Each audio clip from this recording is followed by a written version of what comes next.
जब चमार खाना खाता है, जब डोम खाना खाता है, जब जानवर खाना खाता है, तो तुम्हें याद, जब चमार खाना खाता है, जब डोम खाना खाता है, जब जानवर खाना खाता है, तो मुसलमान है, मुस्तफा का गुलाम है, तू कैसे समझ लिया कि नौकरी के बगैर खाना नहीं मिलेगा? वलीमा का खाना मर्द खिलाएगा, कपड़ा लत्ता मर्द देगा, और सारी जिंदगी तेरी बेटी को मर्द पालेगा। वो रेड़ी चलाएगा, वो ठेला चलाएगा, वो मछली मारेगा, वो खेती करेगा, वो ईंट ढोएगा, मगर बेटी को रानी बना के रखेगा। घर में रह तो तेरे महर की रकम मेरे जिम्मे है, तेरा कपड़ा मेरे जिम्मे है, खाना मेरे जिम्मे है। तो अब वहां पे औरतें जब समझती हैं कि मेरा शौहर सरताज है, वह मजदूरी करता है, उसके बाद लाके मुझको खिलाता है, रानी बना के रखता है, मुझको बाहर नहीं जाने देता है, तो शौहर की इज्जत दिल में होती है। वह शौहर का पांव दबाती है, शौहर की पेशानी को बोसा देती है। जब वहां इस तरह का मोहब्बत का माहौल हो तो शौहर अपना पांव, अपना दिल बीवी के पांव के नीचे बिछा देता है। ये मुझको इज्जत दे रही है, क्योंकि जब बीवी समझती है ये मेरा मालिक मुख्तार है, ये मुझको रोजी रोटी तलाश करके मुझको खिलाता है, तब उसके बाद वहां सम्मान का माहौल रहता है। लेकिन जब लड़की दो पैसा कमाने लगेगी, ना शौहर का पांव दबाएगी, ना उसके सर में तेल लगाएगी, और फिर वो कमाएगी, वो पैसे का मालिका बनेगी, वो बोलेगी मैं शौहर को नहीं दूंगी, मेरे बाप ने जमीन बेचकर मुझको पढ़ाया है, तो फिर वो अपने भाई को देगी, अपनी फूफी को देगी, तो शौहर नाराज होगा। तो अपनी बेटी के सुख का कातिल है वो बाप जो अपनी बेटी को मुलाजमत करवा के अपनी बेटी की जिंदगी को तल्ख करना चाहता है, उसको शौहर की निगाहों में गिराना चाहता है। इसलिए वह ना कमाने वाली खातून रानी बन के है, और कमाने वाली खातून का 99% रिश्ता उसका बिगड़ा हुआ है, वह रिश्ता तलाक में टूट जाता है, गैर मर्दों के साथ भाग जाती है। डीएम बनने के बाद शौहर से तलाक का मुतालबा कर रही है। इस्लाम ने यह नहीं कहा है कि इन औरतों को मारे मारे फिराओ, डीएलएड करवाओ, पैसा कमाओ, उनकी जिंदगी को बर्बाद कर दो। कुरान कहता है करना फी बयूतिकुन्ना वला तबर्रजना तबर्रुजल जाहिलिया। अल्लाह जो पैदा करने वाला है वो कहता है ए औरतों अपने घरों में ठहरी रहा, आवारा औरतों की तरफ मत फिरा कर, मत नाचा कर, मत घुमा कर, भी काला नहीं होगा, बाईपास सर्जरी नहीं होगी, उसका चेहरा कभी काला नहीं होगा, हमेशा हरा भरा रहेगा। इसलिए मुस्तफा ने कहा कि दुनियावी एतबार से बड़ों को मत देखा कर, अपने से नीचों को देखा कर। जब देखेगा तो फिर अल्लाह की नेमतों का शुक्र अदा करने का जज्बा पैदा हो जाएगा, चेहरा हरा रहेगा, आप पेचीदगी से बचेगा, जिंदगी हल्की फुल्की रहेगी, जिंदगी से प्यार नहीं, मर के कब्र में मुस्तफा की ज़ियारत की तमन्ना दिमाग में पैदा होती चली। बेशक नारे तकबीर, नारे रिसालत, पैगाम इस्लाम।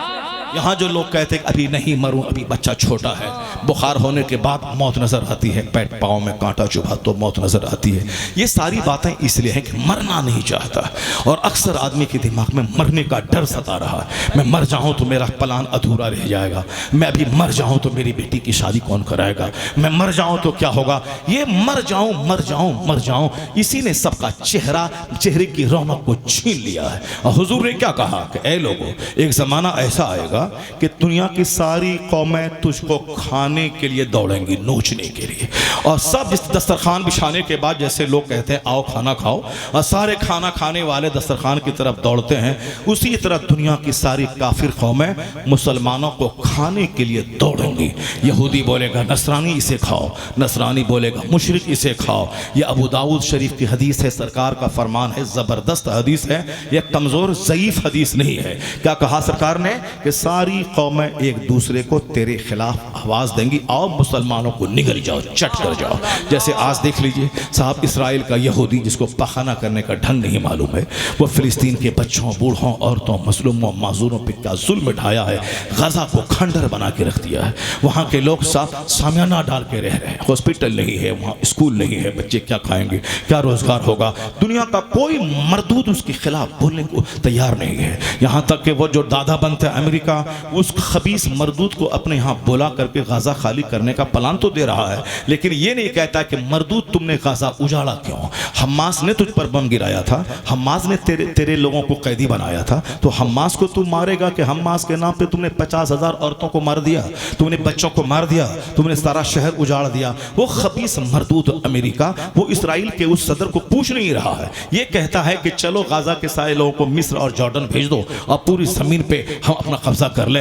यानी वो मरदूद उसको ये नहीं कहता कि तुमने जुल्म में क्यों ढाया, सारे खबीस आपस में चट्टे बट्टे हैं। हुजूर ने कहा था कुल्लो कुफरिन मिल्लतुन वाहिद, आयत किताब में सारे काफिर एक मिल्लत पे हैं। कुरान कहता है वकालतिल यहूदु लैसतिन नसारा अला शै, यहूदी कहते हैं नसरानी 0/0 कुछ नहीं, नसरानी काफिर है, और नसरानी कहते हैं यहूदी काफिर है। कुरान में आया है यह दोनों एक दूसरे को काफिर कहते हैं। इसराइल में यहूदी, अमेरिका में क्रिश्चियन, ब्रिटेन में क्रिश्चियन, ये दोनों एक दूसरे को काफिर कहते हैं और एक दूसरे को मौका मिलने के बाद खूब पिटाई करते हैं। जैसे जर्मनी का हिटलर 50 लाख यहूदियों को ज़बह कर डाला था सेकेंड वर्ल्ड वॉर में। यह चंद लोगों को बचा हुआ छोड़ा था कश्ती में ताकि दुनिया में जहां चाह रहो, तो किसी ने जगह नहीं दिया था कि नहीं ये लोग शरीर लोग हैं, जहां पनाह देंगे ये हम ही को काटना शुरू करेगा। मुसलमानों ने उनको जगह दे दिया फिलिस्तीन में। अब जगह दिया, अभी 70 साल से मुसलमानों को ही ये डंक मार रहा है। तब लोग जानते हैं कि हिटलर ने क्यों 50 लाख को काटा था। इसकी खसलत में है शरारत,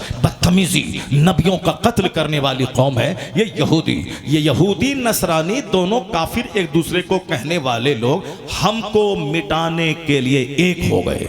अमेरिका का ईसाई और इस्राएल का यहूदी ये दोनों एक हो गए मुसलमानों को मार के खा जाना है, मुसलमानों को एक प्लेटफॉर्म पे आने नहीं देना, इसको आपस में तोड़ के रखना है और एक एक को चुन चुन के मारना है। पहले इसको तोड़ना है, इसको तुमको हम बचाएंगे, फिर उसको मारना है, फिर उसके मारने के बाद फिर इसको मारना है। पहले किस सद्दाम को मारना है, फिर कर्नल कसाफी को मारना है, फिर मिस्र के सदर को मारना है, फिर पहले ईरान को तबाह करने के लिए सद्दाम को हथियार देना है, फिर सद्दाम को मरवाने के लिए ईरान को सपोर्ट करना है, फिर उसके बाद ईरान को तबाह करने के लिए अब इसराइल के कंधे पे गन रख करके गाजा के बाद फिर ईरान को तबाह करना है। यानी यही काफिरों की सोच रही है। मैं कहता हूं ये बताइए, एक दूसरे को काफिर कहने वाले हमको मिटाने के लिए एक हो गए और एक हम है।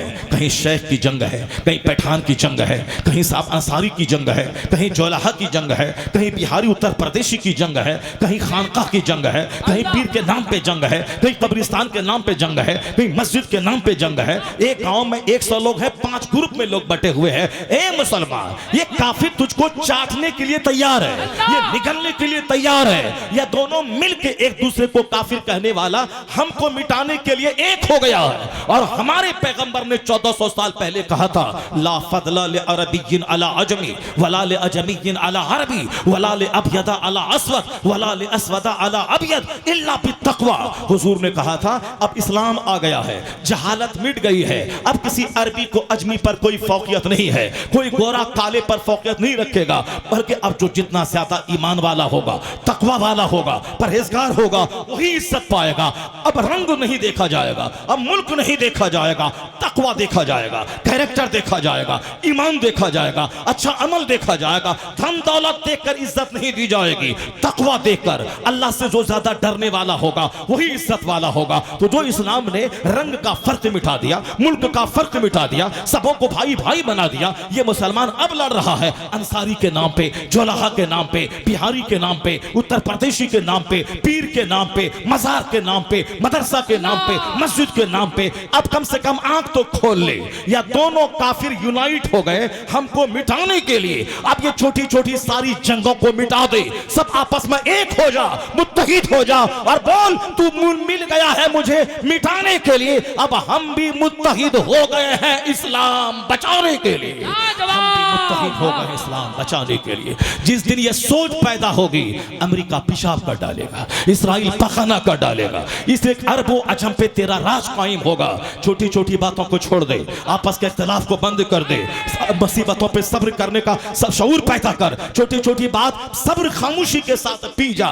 भाई भाई से जंग करना छोड़ दे, आपस में लड़ना छोड़ दे। लड़ने के लिए नहले पे दहला नहीं ठोकना होगा, नहले पे दहला नहीं ठोकना होगा, बल्कि जंग का माहौल खत्म करने के लिए सब्र करना होगा, खामोश होना होगा, दूसरों की मुसीबत पे सब्र करना होगा, अपनी तरफ से पहल करना होगा, सलाम का इंतजार नहीं करना होगा, अपनी तरफ से सलाम करना होगा, अपनी तरफ से जनाजे में जाना होगा, अपनी तरफ से इयादत मजाद कुर्सी को जाना होगा। इंतजार मत कर, एक तरफा अखलाक का मुजाहिरा कर, नफरतें मिटेंगी, मोहब्बत का माहौल पैदा हो जाएगा।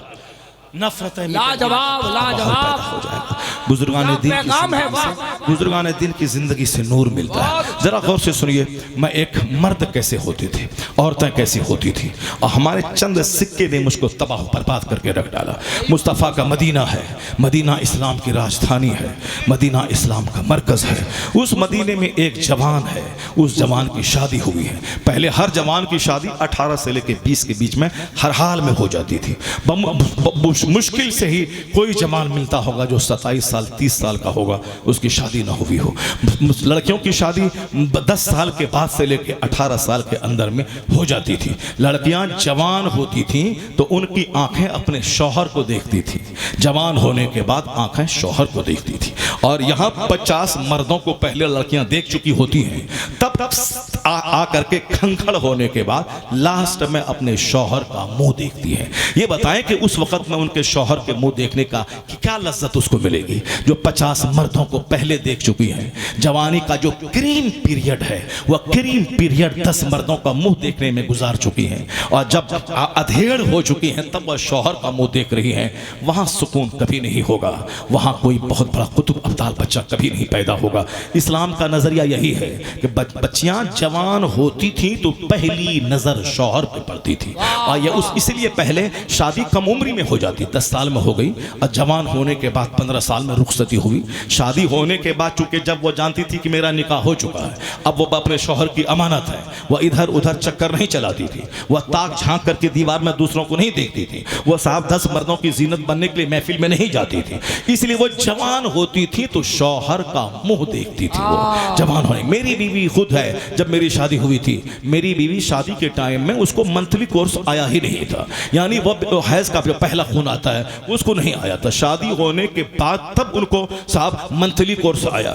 मेरे जो ससुर थे अपने ज़माने के बहुत बड़े मुफ्ती थे, हमारे पीरो मुर्शिद भी बहुत थे, खलीफा मुफ्ती आज़म हिंद भी बहुत थे, और सरकार मुफ्ती आज़म हिंद के खलीफा और बहुत बड़े मुर्शिद, बुखारी शरीफ तक हिदायतुन नहव से लेकर सारी किताबें हमको उन्होंने पढ़ाई है। तो इसलिए वो उनकी 4 बेटियां, चारों बेटियों की शादी हालत नाबालगी में हो गई। शादी के 2 साल 3 साल के बाद तब उनकी बेटियां जवान हुई।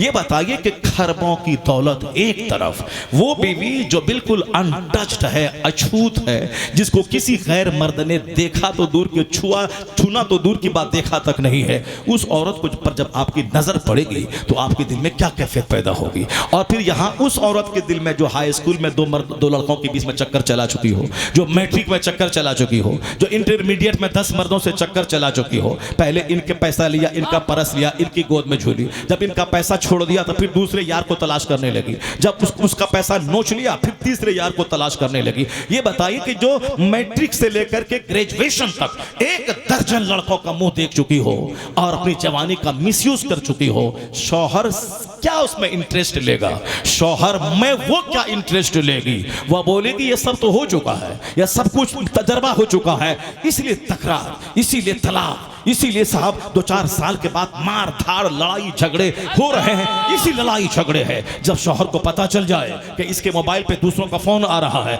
ये बताइए तो वो जेल जाल के डर से उसको कबूल कर ले, अलग बात है, वरना दिल में कभी वो औरत नहीं उतरेगी जो मोबाइल पे दूसरों से बात कर रही हो। आज बेशुमार रिश्ते टूट गए, गैरतमंद शौहर लड़की को छोड़ के पंजाब भाग गया, कहा नहीं जो यूज्ड है उसके साथ में कैसे रहूंगा। गरीब से गरीब आदमी नहीं चाहता कि मेरी बीवी दूसरों के हाथ में हाथ रही हो। इसे आज जो ताल्लुकात टूट रहे हैं, आज जो इदारे शरिया में 1 लाख केस है तलाक के और खुला के, इसीलिए है क्योंकि यहाँ वक्त पे शादी नहीं हो रही है, ना मर्द की शादी हो रही है, और बाप नहीं करा रहा है, तू खिलाएगा क्या, तुझको नौकरी मिलेगी तब होगा, तो बाप शादी नहीं करा रहा है, तो लड़का क्या करेगा? महीने में 1 बार वो भुवनेश्वर जा रहा है, तवाइफ के कोठे पे जा रहा है, वह मुश्तजनी पाखाना रूम में कर रहा है, वह हैंड प्रैक्टिस कर रहा है, वह मनी निकाल रहा है। अब साहब जो 10 साल तक जवान हुआ 18 साल में, शादी हो रही है 28 साल में, और जो मुश्तजनी कर चुका हो, जो इकलामबाजी कर रहा हो, जो काहे बगाहे तवाइफ के कोठे पे कलकत्ता भुवनेश्वर जा रहा हो, ये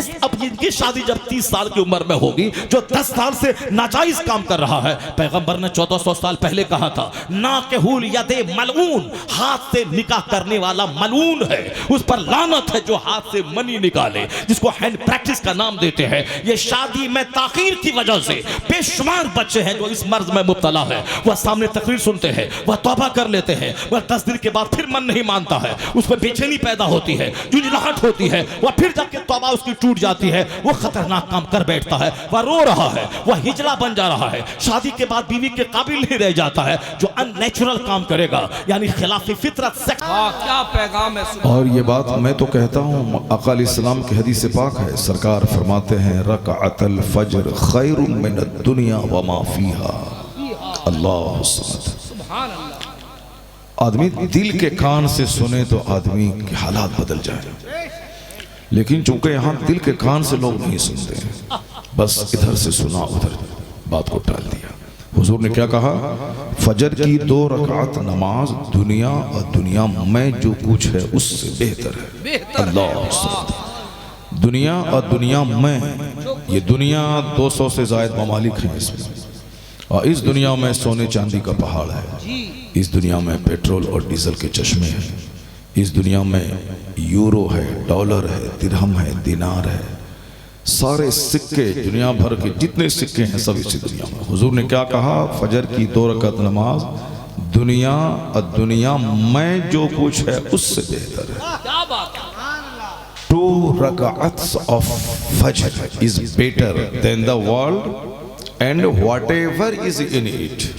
वर्ल्ड और जो कुछ वर्ल्ड में है उससे बेहतर फजर की 2 रकात नमाज। वाह वाह वाह वाह। अब एक बंदा हिंदुस्तान का प्रधानमंत्री बन रहा है, एक बंदा इराक का बादशाह बन रहा है, एक बंदा पूरे अरब के ज़मीन के नीचे सारे पेट्रोल और डीजल का मालिक बन रहा है, मगर हुजूर सच्चे, हुजूर की बात सच्ची। तो हुजूर ने क्या कहा, 2 रकात नमाज दुनिया और दुनिया में जो कुछ है उससे बेहतर है। पता चला कि दुनिया भर की बादशाहत हासिल करने से बेहतर है फजर की 2 रकात नमाज। सुभान अल्लाह। अब एक बंदा आपके गांव में 50 खरब की बिल्डिंग बनाया, और एक बंदा 2 रकात नमाज़े फजर पढ़ने अपने घर से मस्जिद में आ गया, तो हुजूर की इस हदीस की रोशनी में खरबों का मकान बनाने वाले से बेहतर फजर की 2 रकात पढ़ गया। सुभान अल्लाह। ये कोई हुजूर मुजाहिदे मिल्लत का कौल नहीं है, ये कोई आला हजरत का कौल नहीं है, ये सरकार गौसे आजम का फरमान नहीं है, ये फरमान है किसका, सारे पीरों के सरदार, सारे नबियों के इमाम, सारे नबियों के सरदार, आकाए दो जहां, फख्र रसूला जनाब मुहम्मदुर रसूलुल्लाह सल्लल्लाहु अलैहि वसल्लम का फरमान है।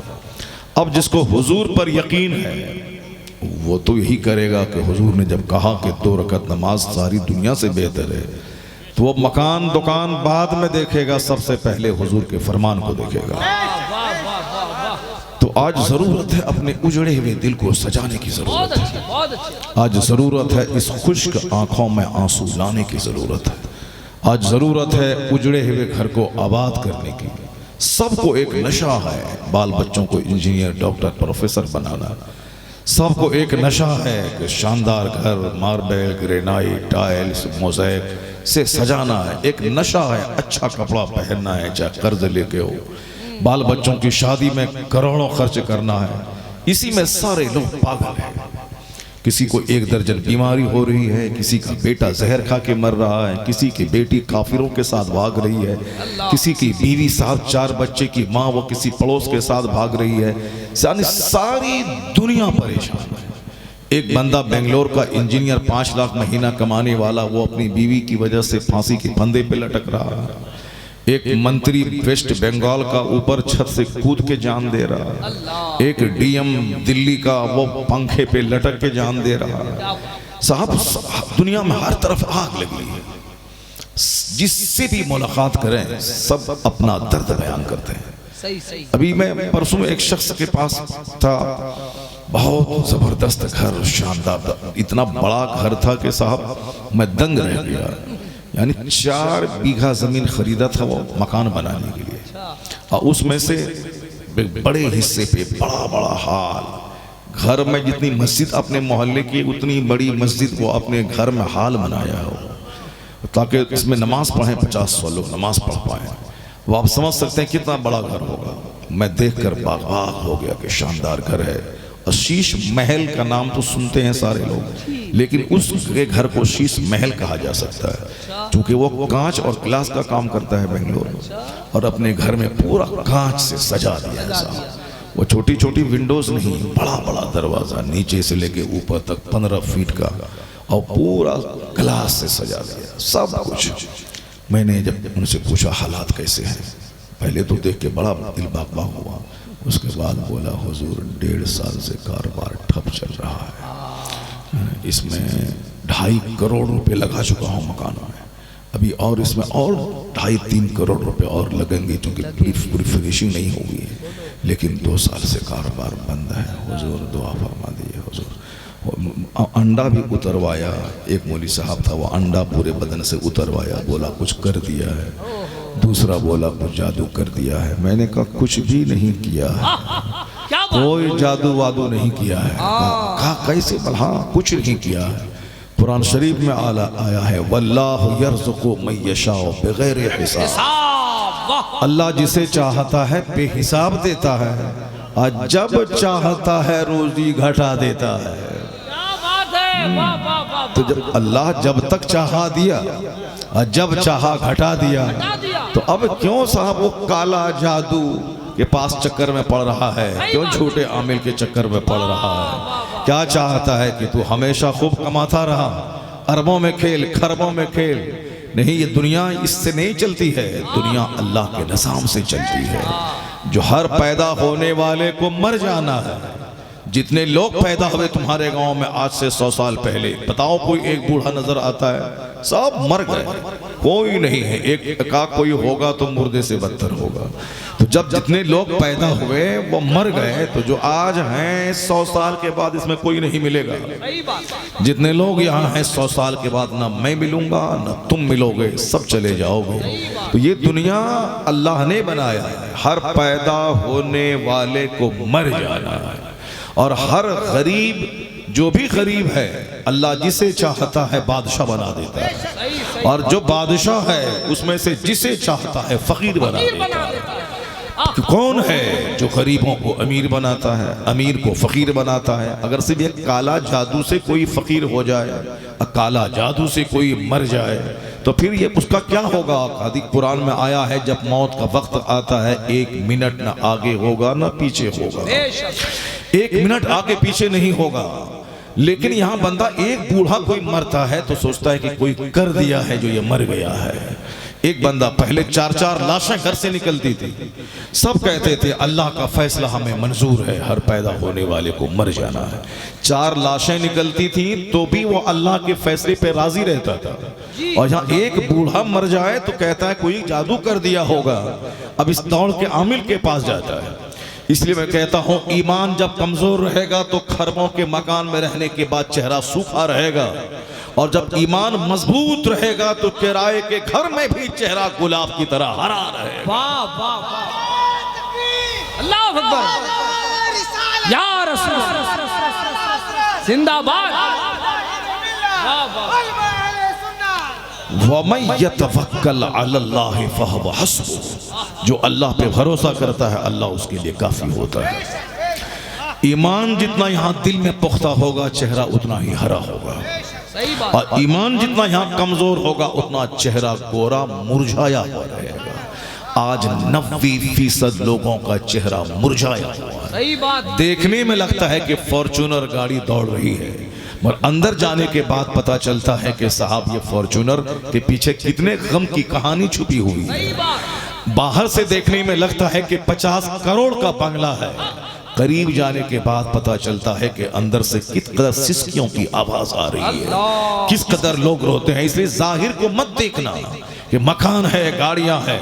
हर गाड़ी के पीछे कर्ज की कहानी है, हर मकान के पीछे कर्ज की कहानी है, हर मार्बल टाइल्स के पीछे कर्ज की कहानी है। और मकान बनता जाता है चेहरा मुरझाया रहता है, फैक्ट्री बनती जाती है चेहरा सूखता रहता है। बिटिया की शादी में 1 करोड़ खर्च किया कर्ज लेकर, अब उसके बाद साहब 1 दर्जन बीमारी और गम की दास्तान लेके बैठा रहता है। ये अल्लाह की तरफ से सजा है। कि जो अल्लाह को छोड़कर मकान में इज्जत तलाश करेगा, अल्लाह को छोड़कर जो गाड़ी में इज्जत तलाश करेगा, अल्लाह को छोड़कर जो दुनियावी खुशहाली में इज्जत तलाश करेगा, दौलतों के अंबार पे भी अल्लाह ताला उसके चेहरा को काला कर देगा। एक दर्जन बीमारियां, बेशुमार परेशानियां अता करके उसे बता देगा कि सुख का रिश्ता दौलत से नहीं है, सुख का रिश्ता मकान से नहीं है, सुख का रिश्ता गाड़ी से नहीं है, चैन का रिश्ता मालो असबाब से नहीं है। अला बिज़िक्रिल्लाह तत्मइन्नुल कुलूब, जान ले के दिलों को आराम अल्लाह के जिक्र से मिलता है, अल्लाह की याद से मिलता है। नारे तकबीर, नारे रिसालत, पैगाम इस्लाम। मुफ्ती साहब लाजवाब। दिलों को आराम अल्लाह के जिक्र से मिलता है, दिलों को सुकून अल्लाह की याद से मिलता है। एक खरब घर बनाने वाला एक खरब का मरने के बाद उसकी कब्र पे चोटी रेंगती है, उनकी कब्र पे बकरा घूमता है, उनकी कब्र पे गाय पेशाब करती है, उनका अपना बेटा ऐश करता है, कोई फातिहा पढ़ने वाला नहीं होता है।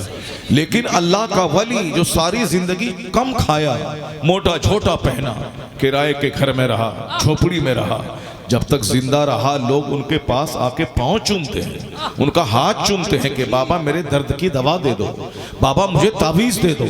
और जब वो इंतकाल कर जाते हैं तो बड़े बड़े अरबपति उनकी कब्र पे जाके चौखट चूम के उनके वसीले से अल्लाह से दुआएं मांगते हैं, उनकी कब्र पे गुलाब चढ़ाता है, उनकी कब्र पे फूल चढ़ाए जाते हैं। तो 1000 एकड़ जमीन का जोतने वाला उनकी कब्र पे उनका अपना बेटा नहीं जाता है, वहां जानवर रिंग रहे, और यहाँ इस फकीर की कब्र पे 1 करोड़ आदमी जा रहा है और वहां गुलाब छिड़का जा रहा है। पता क्या चला, जो बाल बच्चों के लिए जिएगा बच्चा भी उसका नहीं होगा, और जो रब के लिए जिएगा रब उन करोड़ों लोगों के दिलों में उसकी मोहब्बत अता कर देगा।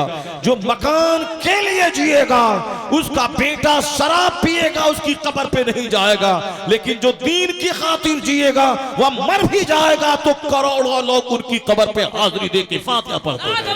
नारे तकबीर, नारे रिसालत, पैगाम इस्लाम। अल्लामा मुफ्ती शहर यार साहब किबला, सरजमीने भीमराजपुर, उर्से सुल्तान शाबाब।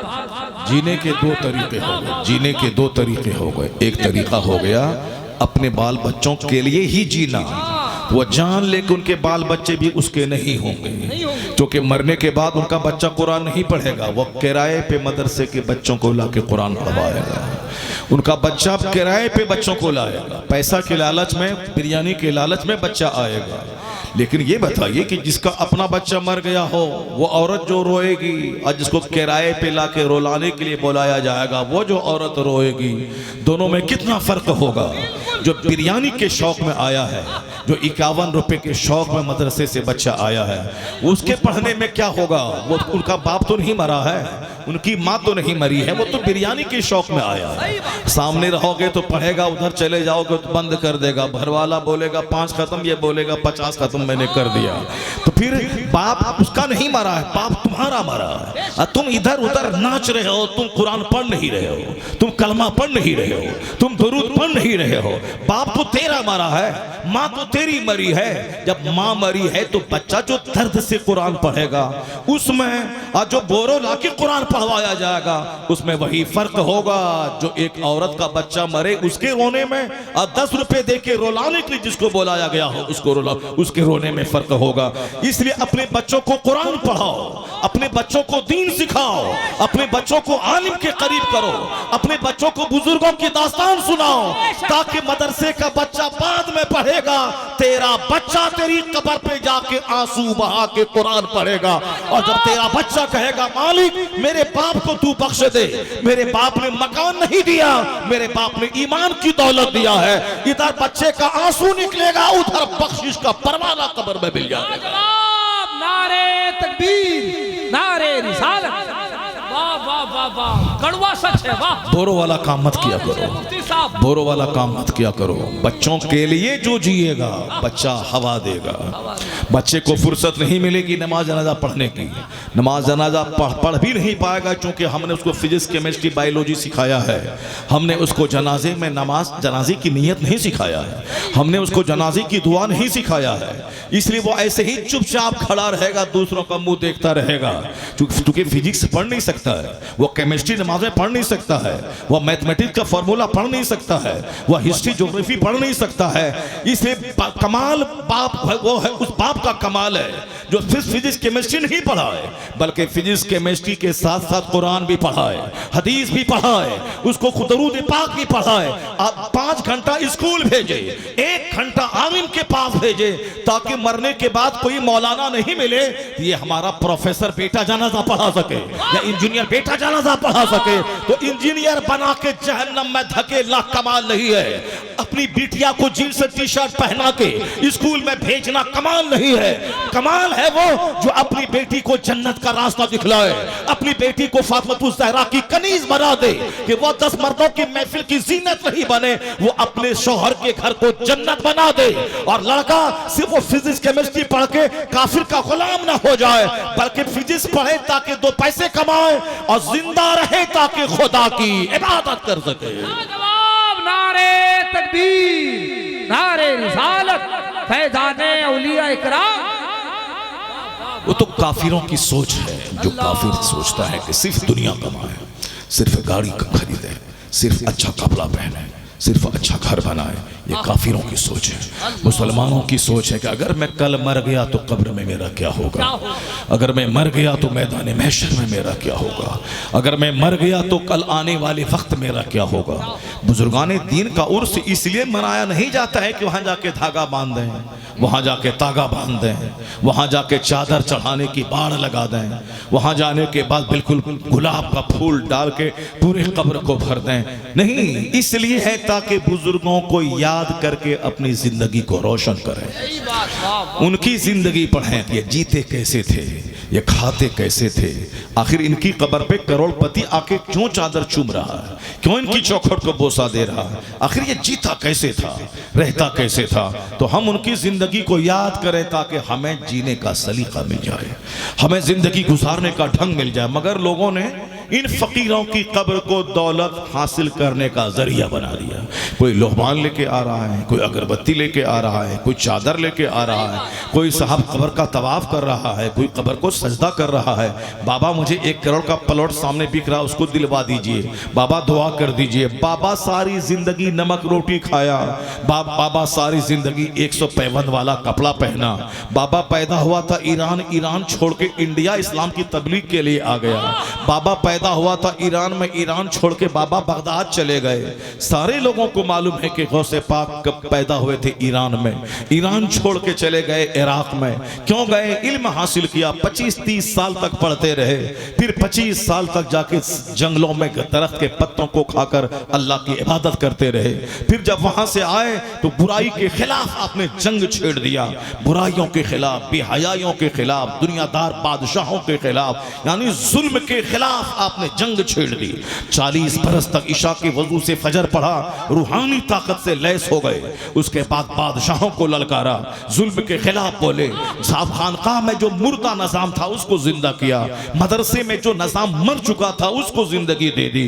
यहां तक कि बादशाहों के घरों में जो शराब और शबाब का रंग चढ़ा था उसको उतार दिया। हर तरफ दीन को जिंदगी दे दी।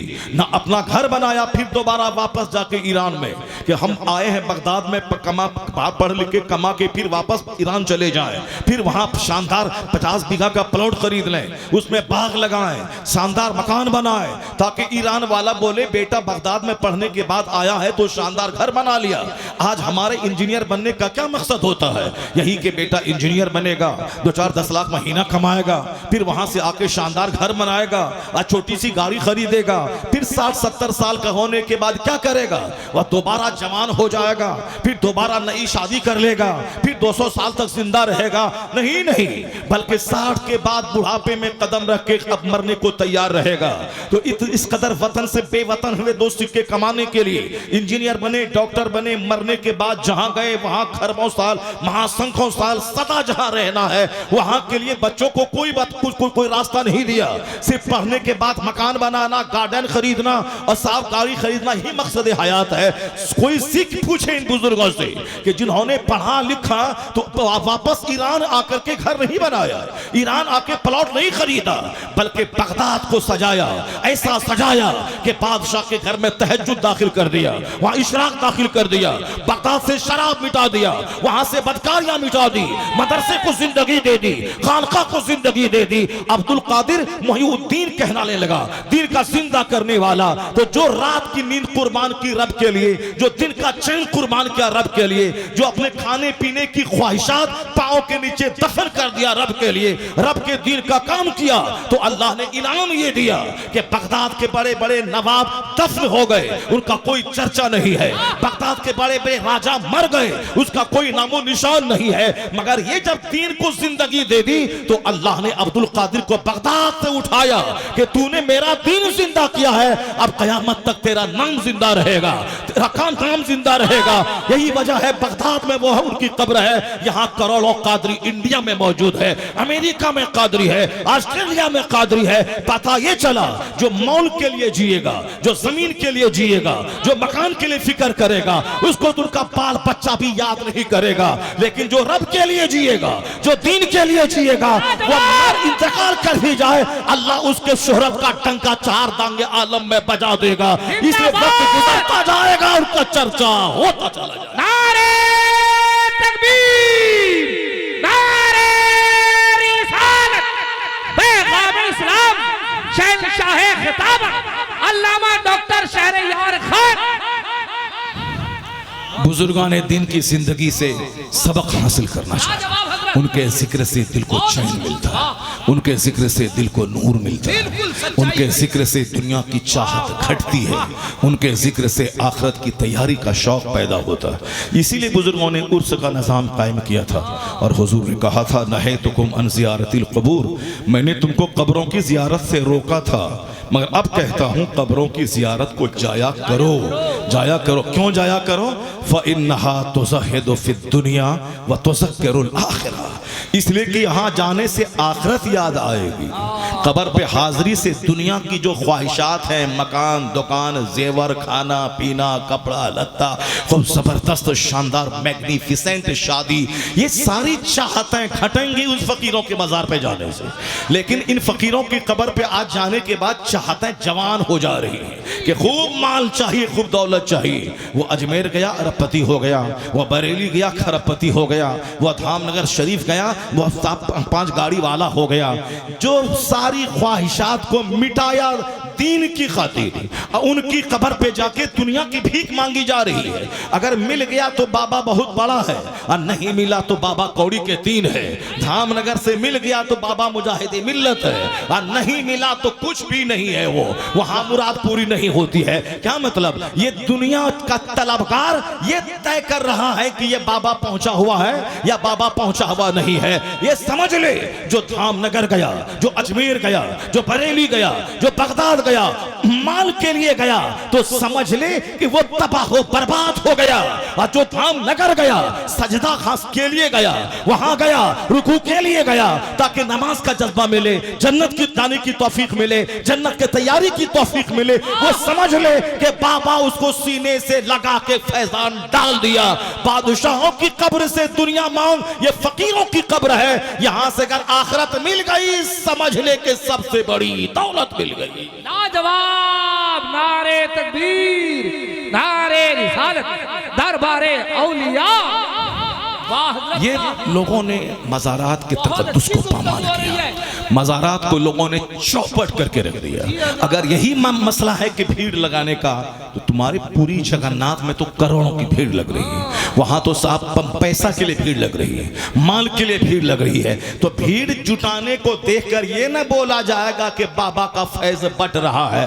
बाबा का फैज़ अगर ये बट रहा है कि लोग दीनदार हो रहे हैं, नमाजी हो रहे हैं, परहेजगार हो रहे हैं, औरतें पर्दे में रह रही है, औरतों की हाजिरी मज़ार पे नहीं हो रही है, औरतें जिस काम के लिए पैदा हुई हैं वो काम कर रही हैं। इस्लाम ने औरतों पे जुमा की नमाज फर्ज नहीं किया, क्योंकि उसका पर्दे में रहना जुमा पढ़ने से ज्यादा जरूरी है। इस्लाम ने औरतों पे ईद की नमाज वाजिब नहीं किया, क्योंकि ईद की नमाज पढ़ने के लिए घर से बाहर जाना उससे बेहतर है वो ईद ना पढ़े, वो घर में रहे।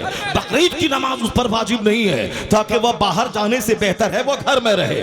जमात जमात से नमाज पढ़ने का सवाब 27 गुना ज्यादा है। मगर ये मर्द पढ़े, औरत एक नमाज बंद कमरे में पढ़े, मर्दों के बराबर उसको अजर मिल जाएगा। तो जब औरतों पे जमात वाजिब नहीं है, औरतों पे जुमा फर्ज नहीं है, औरतों पे ईदैन वाजिब नहीं है, तो दरगाहों पे जाना किस इस्लाम ने जायज करार दे दिया? मेला ठेला बनाना किस मजहब ने जायज करार दे दिया? ये हिंदुओं की औरतों को देखकर मंदिरों में औरतों की भीड़, थान में औरतों की भीड़, धाम में औरतों की भीड़, उसी का देखा देखी मुसलमानों की बेटियों ने सोचा मस्जिद में तो जान ही सकते हैं, अब दरगाहों पे भीड़ लगा रही है। सुनो, गौसे पाक ने कहा है जब औरतें घर से निकलती हैं तो शैतान झांक झांक के देखता है, उस पर अल्लाह की लानत बरसती है। जब दरगाहों के इरादे से निकलती है तो वापस आने तक उस पर लानतें बरसती है। इसलिए एक कौम मुस्लिम अपनी बीवी और बेटी को बता दे, जब जुमा जैसी नमाज तुझ पर फर्ज नहीं है पर्दे की वजह से, ईदैन वाजिब नहीं है पर्दे की वजह से, जमात वाजिब नहीं है पर्दे की वजह से, तो मजार पे जाने को जायज किसने करार दे दिया? तू घर में रह, पर्दे में रह। तू पर्दे में रहेगी तो तेरी गोद से वली पैदा होगा, अब्दाल पैदा होगा, गौस पैदा होगा, कुतुब पैदा होगा। अगर तू दरगाह पे गई और 10 मर्दों की गोद में झूली तो तेरी गोद से लुच्चा पैदा होगा, शराबी पैदा होगा, ज़नाकार पैदा होगा, सुदखोर पैदा होगा, हरामखोर पैदा होगा, अय्याश पैदा होगा। तू घर में रह, दरगाह पे मत जा, मस्जिद मत जा, अपने घर में इबादत कर, तेरी गोद से मोइनुद्दीन जैसा का गुलाम पैदा होगा। नारे तकबीर, पूरा मजमा नारे रिसालत, फैज़ाने आला हज़रत शहंशाहे खिताबत, इस्लाहे माशरा, उर्से सुल्तान साहब। लाजवाब लाजवाब, क्या बुजुर्गों की जिंदगी से नूर मिलता है, बुजुर्गों की जिंदगी से नूर मिलता है, बुजुर्गों के बयान से सीने को सेटिस्फेक्शन मिलता है, बुजुर्गों के बयान से दुनिया की चाहत घटती है, बुजुर्गों के जिक्र से आखिरत की तैयारी का शौक पैदा होता है। इसीलिए उर्स है ताकि साल में एक बार वहां आके उस बुजुर्ग के कैरेक्टर को सुना जाए, ताकि उसकी एक रोशनी मुझको भी मिल जाए, मुझे भी उसकी खैरात मिल जाए।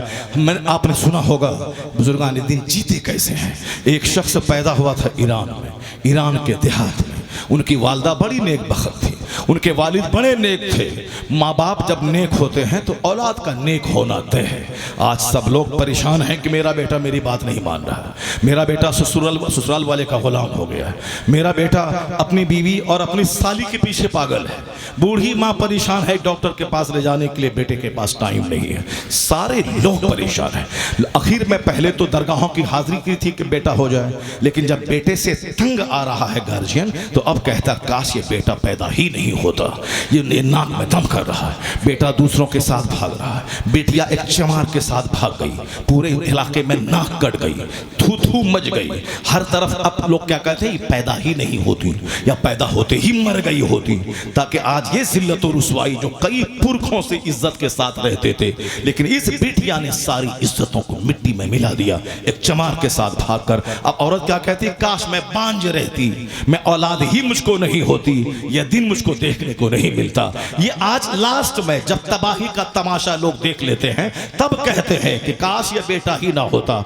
ये गौर करना होगा, ये बच्चे शरीर कैसे पैदा होते हैं, ये बच्चे बदमाश कैसे पैदा होते हैं, ये बच्चे माँ बाप की नाक में दम करने वाले कैसे पैदा होते हैं। ऐसा थोड़ी है दुनिया में, दुनिया का सारा काम नियम से चलता है। ऐसा नहीं कि आम लगा दें वहां से सेब निकल जाए, ऐसा नहीं कि साफ बासमती धान लगाएं वहां से गेहूं निकल जाए, ऐसा थोड़ी है कि मैं आलू लगा दूं वहां से प्याज निकल जाए, ऐसा थोड़ी है कि मैं भिंडी की खेती करूं वहां से गोभी निकल जाए, ऐसा थोड़ी होता है कि मैं केला लगा दूं वहां से संतरा निकल जाए। नहीं होता है। अल्लाह का सारा काम नियम के मुताबिक चलता है। रोजाना रात का आना, रोजाना दिन का जाना, बरसात का जाना, गर्मी का आना, ठंडी का आना, ठंडी का जाना। अभी 10 दिन पहले कैसी सर्दी थी, अभी कैसा मौसम आ गया। ये रात दिन का बदलना ये अल्लाह का नियम है, ये मौसम का बदलना अल्लाह का नियम है। ये बच्चा पैदा होना, जवान होना, बूढ़ा होना, फिर मर जाना, ये अल्लाह का नियम है। तो कहीं नदी है, कहीं नाला है, हर जगह समंदर थोड़ी है। समंदर तो उड़ीसा के किनारे है, यहाँ बंगाल की खाड़ी है। हम बिहार में समंदर खोजेंगे तो नहीं मिलेगा। बिहार में मैदानी इलाका है, बिहार के बाद वहाँ हिमालय पहाड़ है। अगर यहाँ समंदर है, अगर मैं उड़ीसा में सेब की खेती करूं, थोड़ी सेब की खेती होने वाली है। उड़ीसा में सेब की खेती नहीं होगी, सेब की खेती होगी जहां ज्यादा सर्दी पड़ती है। शिमला में सेब की खेती, कश्मीर में सेब की खेती, और गेहूं की खेती कहां होती है? पंजाब में, जहां मैदानी इलाका हो।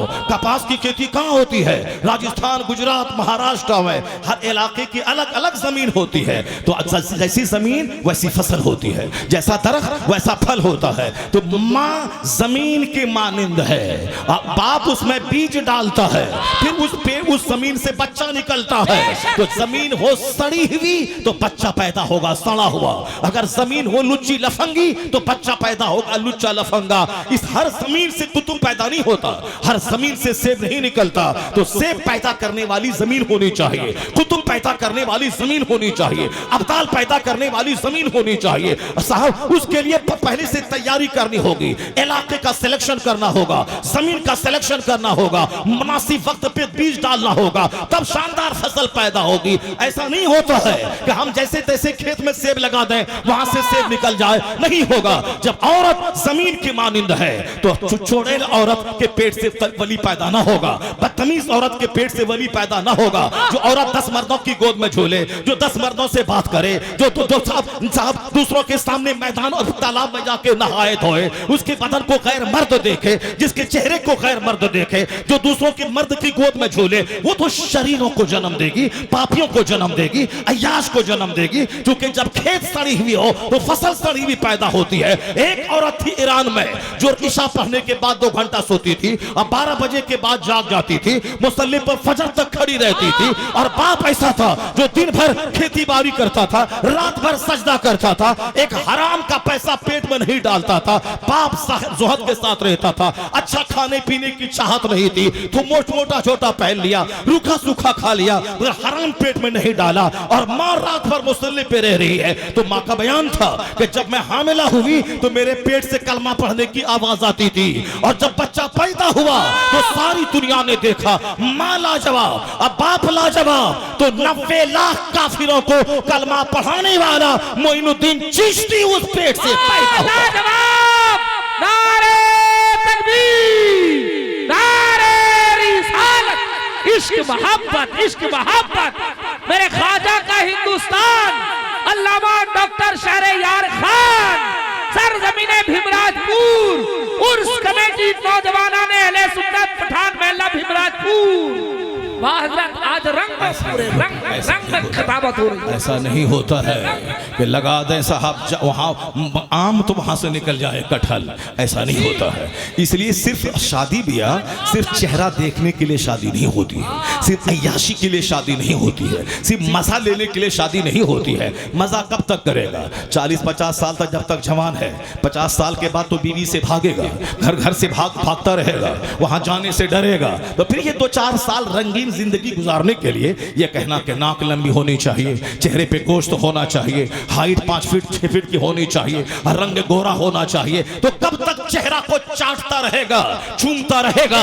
इसलिए एक कलमा भी बोलता है कि मुझको गोरी खातून चाहिए। ये बता दे कि जब तुमको गोरी खातून चाहिए तो गोरी खातून भी तो चाहेगा मेरा शौहर सैफ अली खान होना चाहिए, गोरा होना चाहिए। नहीं देखता कि मैं कैसा हूं, एक नशा है। लड़की खूबसूरत होनी चाहिए, लड़की खूबसूरत होनी चाहिए, लड़की खूबसूरत होनी चाहिए। और जब शादी करके लाता है और इससे ज्यादा खूबसूरत इसका छोटा भाई होता है तो इसको ठगना दिखा के उसके साथ भाग जाती है, इसके दोस्त के साथ भाग जाती है। तो इसलिए जो मुस्तफा की शरीयत के खिलाफ कदम उठाएगा उसे तो रोना पड़ेगा, उसे तो भागना पड़ेगा, उसे तो तबाह होना पड़ेगा। हुजूर ने कहा था शादी में सिर्फ चेहरा मत देखना, शादी औलाद के लिए होती है। तो औलाद अगर तेरी नक्कटी पैदा हो जाए, औलाद तेरी कनकटी पैदा हो जाए, औलाद तेरी शराबी पैदा हो जाए तो कितना दर्द होगा। तो औलाद से कल्ब को ठंडक मिलती है। तो औलाद अच्छी पैदा हो उसके लिए अच्छी जमीन, अच्छी माँ का सिलेक्शन कर। तो सिर्फ चेहरा मत देखना, उसका कैरेक्टर देख, उसका बैकग्राउंड देख, उसके अहवाल देख, उसका तकवा देख, उसकी परहेजगारी देख। डीएलएड मत देखना,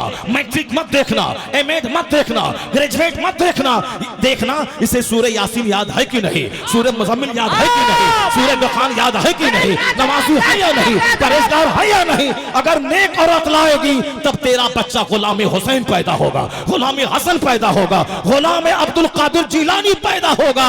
जब बाप होगा मुफ्ती नकी अली खान और माँ होगी तहज्जुद गुज़ार, तब बेटा अहमद रजा का पैदा होता है। लाजवाब, वाह वाह वाह वाह, क्या रंग और तकरीर। अल्लाह आपको सलामत रखे हजरत मुफ्ती साहब, अल्लाह अल्लाह बेपनाह बरकतें अता फरमाए। वाह, तकरीर नहीं हो रही है, पूरा ऑपरेशन हो रहा है। बिल्कुल वाह।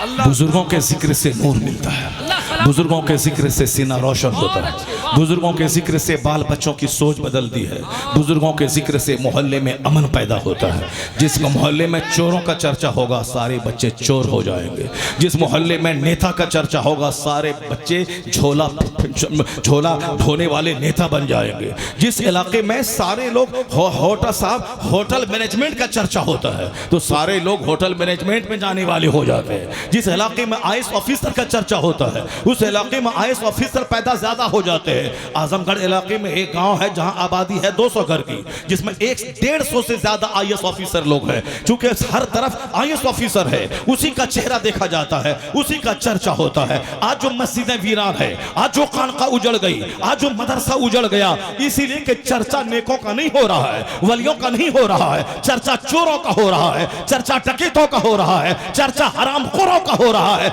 इसलिए हरामखोर बढ़ रहे हैं, जिनाकारी बढ़ रही है, शराबनोशी बढ़ रही है। अब दोबारा अपने घरों में चर्चा कर गौसे आजम का, चर्चा कर करीब नवाज का, चर्चा कर आला हजरत का, चर्चा कर मुफ्ती आजम हिंद का, चर्चा कर हुजूर मुजाहिद मिल्लत का, ताकि तेरा बेटा मुजाहिद मिल्लत तो नहीं होगा, अलबत्ता गुलाम मुजाहिद मिल्लत हो जाएगा, गुलाम आला हजरत हो जाएगा। लाजवाब लाजवाब, क्या पैगाम है। जिंदाबाद जिंदाबाद, लाजवाब। बुजुर्गों का उर्स धागा बांधने के लिए नहीं होता है, बुजुर्गों का उर्स धागा बांधने के लिए नहीं होता है, बुजुर्गों का उर्स चादर में चादर जोड़ के 1 किलोमीटर दूर तक चादर का जुलूस निकालने के लिए नहीं होता है।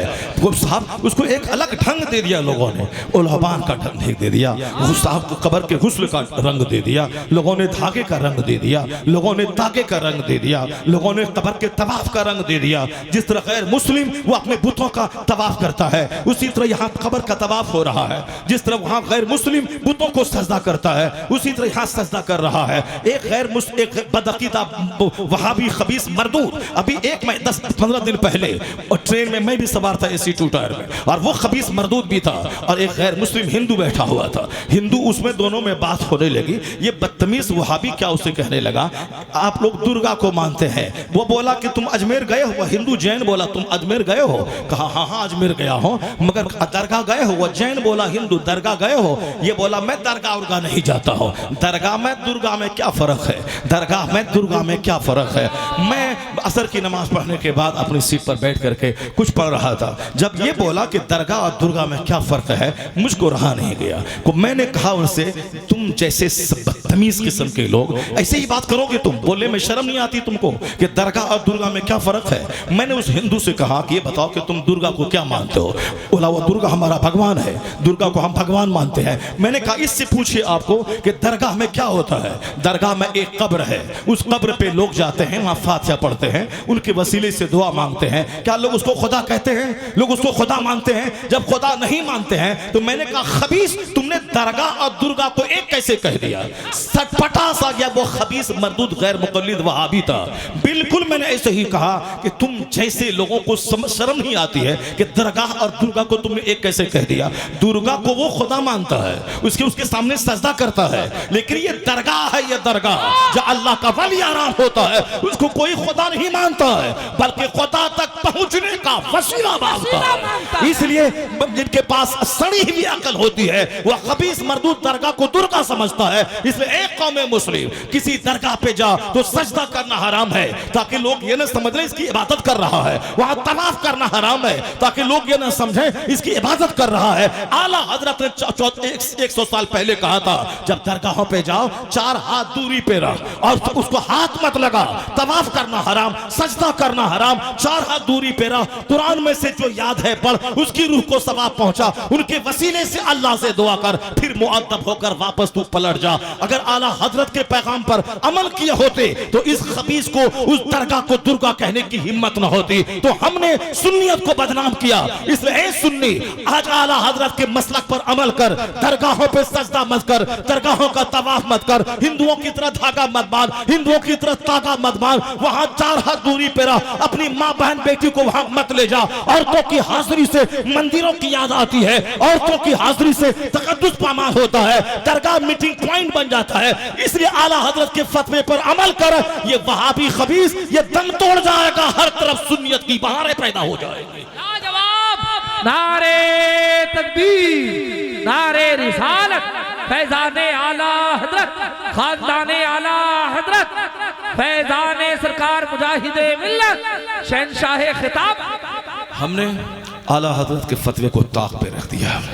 नतीजे में आज काफिरों को ये कहने, इन बदअकीदों को कहने का मौका मिल गया है कि साहब गैर मुस्लिम एक पड़ा हुआ बुत को पूछता है और ये सुन्नी गैर मुस्लिम खड़ा बुत को पूछता है और ये सुन्नी पड़े हुए बुत को पूछता है। ये इसीलिए उसको कहने का मौका मिल गया कि हमारी औरतें वहाँ जाके आंचल फैला फैला करके, वहाँ सजदा करके, वहाँ हाथ से रगड़ करके वो बेटा बेटी मांगती हैं। मैं कहता हूँ, ए मेरी माँ बहन, तुम सुन ले कि तुम्हारे लिए मॉडल मुस्तफ़ा की बेटी फातिमा ज़हरा है।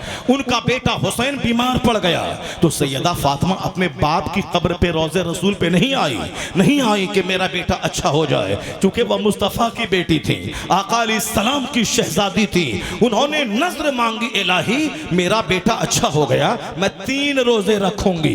हसनैन बीमार थे, अच्छे हो गए। सैयदा फातिमा रोजा रख रही है, उनकी कनीज फिजा रोजा रख रही है, हजरत मौला अली भी रोजा रख रहे हैं और रोजा रख रहे, ऐसे रोजा रख रहे हैं कि यहूदी के घर से आटा लाके रोटी तैयार होगी और इफ्तार के लिए बैठे एक कैदी ने आवाज दे दी, ए मुस्तफा के घर वाले कैदी हैं, इसको खिलाओ। सारी रोटी उठा के कैदी को दे दी गई, फिर पानी पी के इफ्तार किया और फिर दूसरा रोजा चालू है।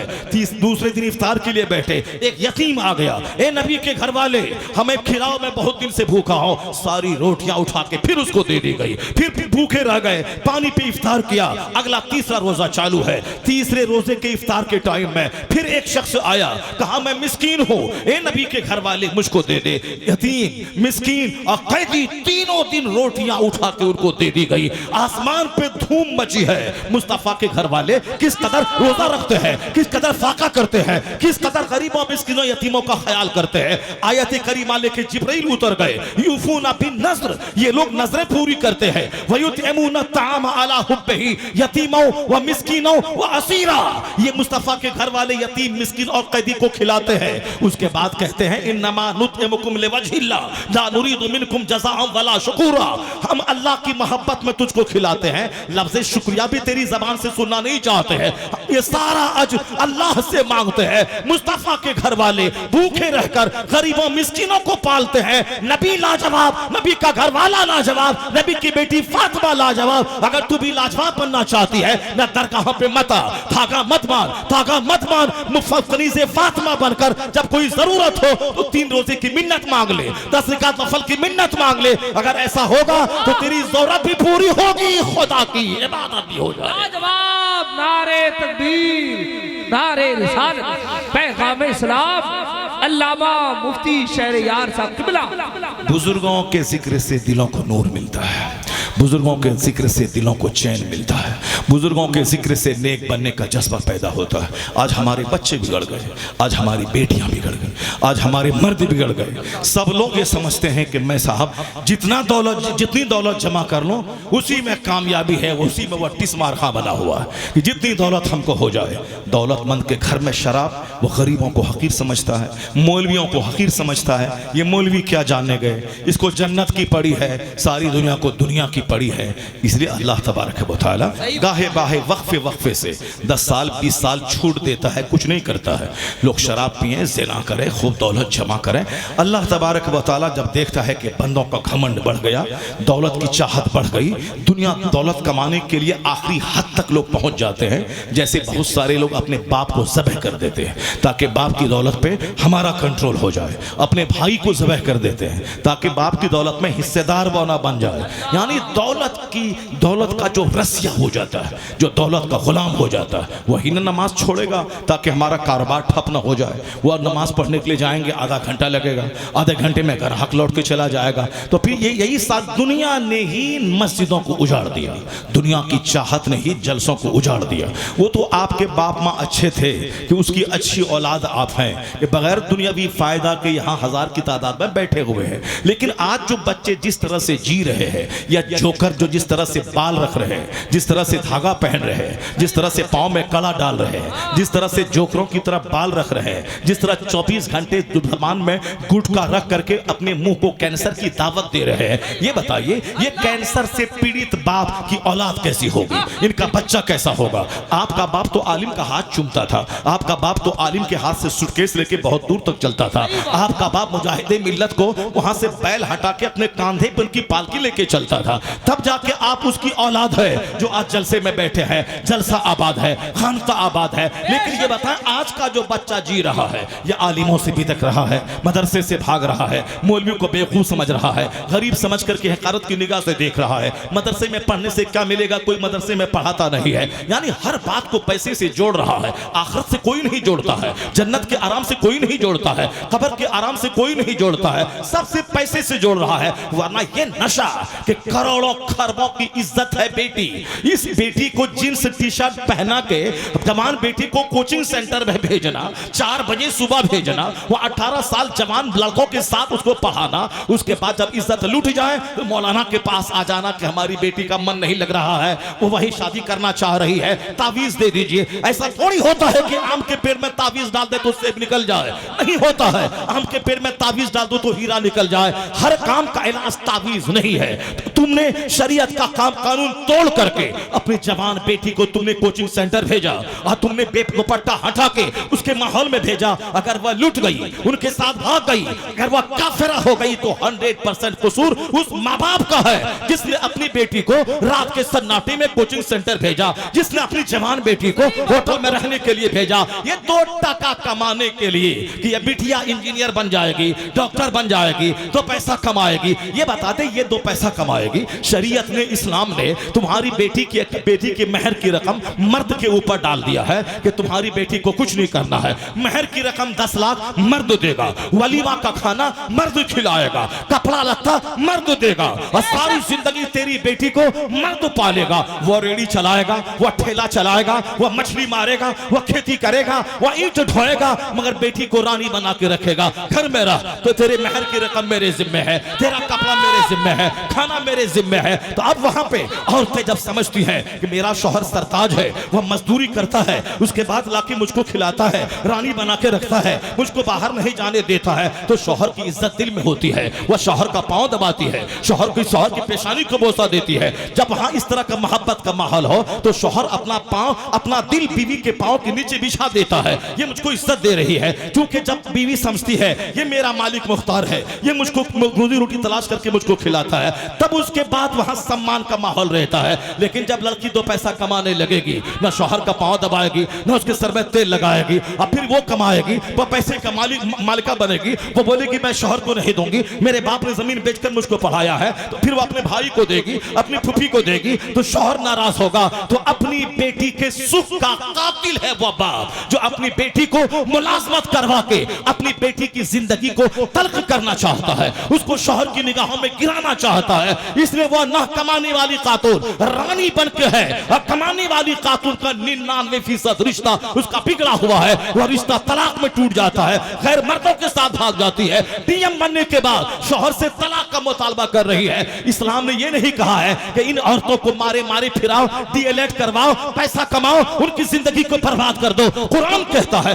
करना फी बयूतिकुन्ना वला तबर्रजना तबर्रुजल जाहिलिया।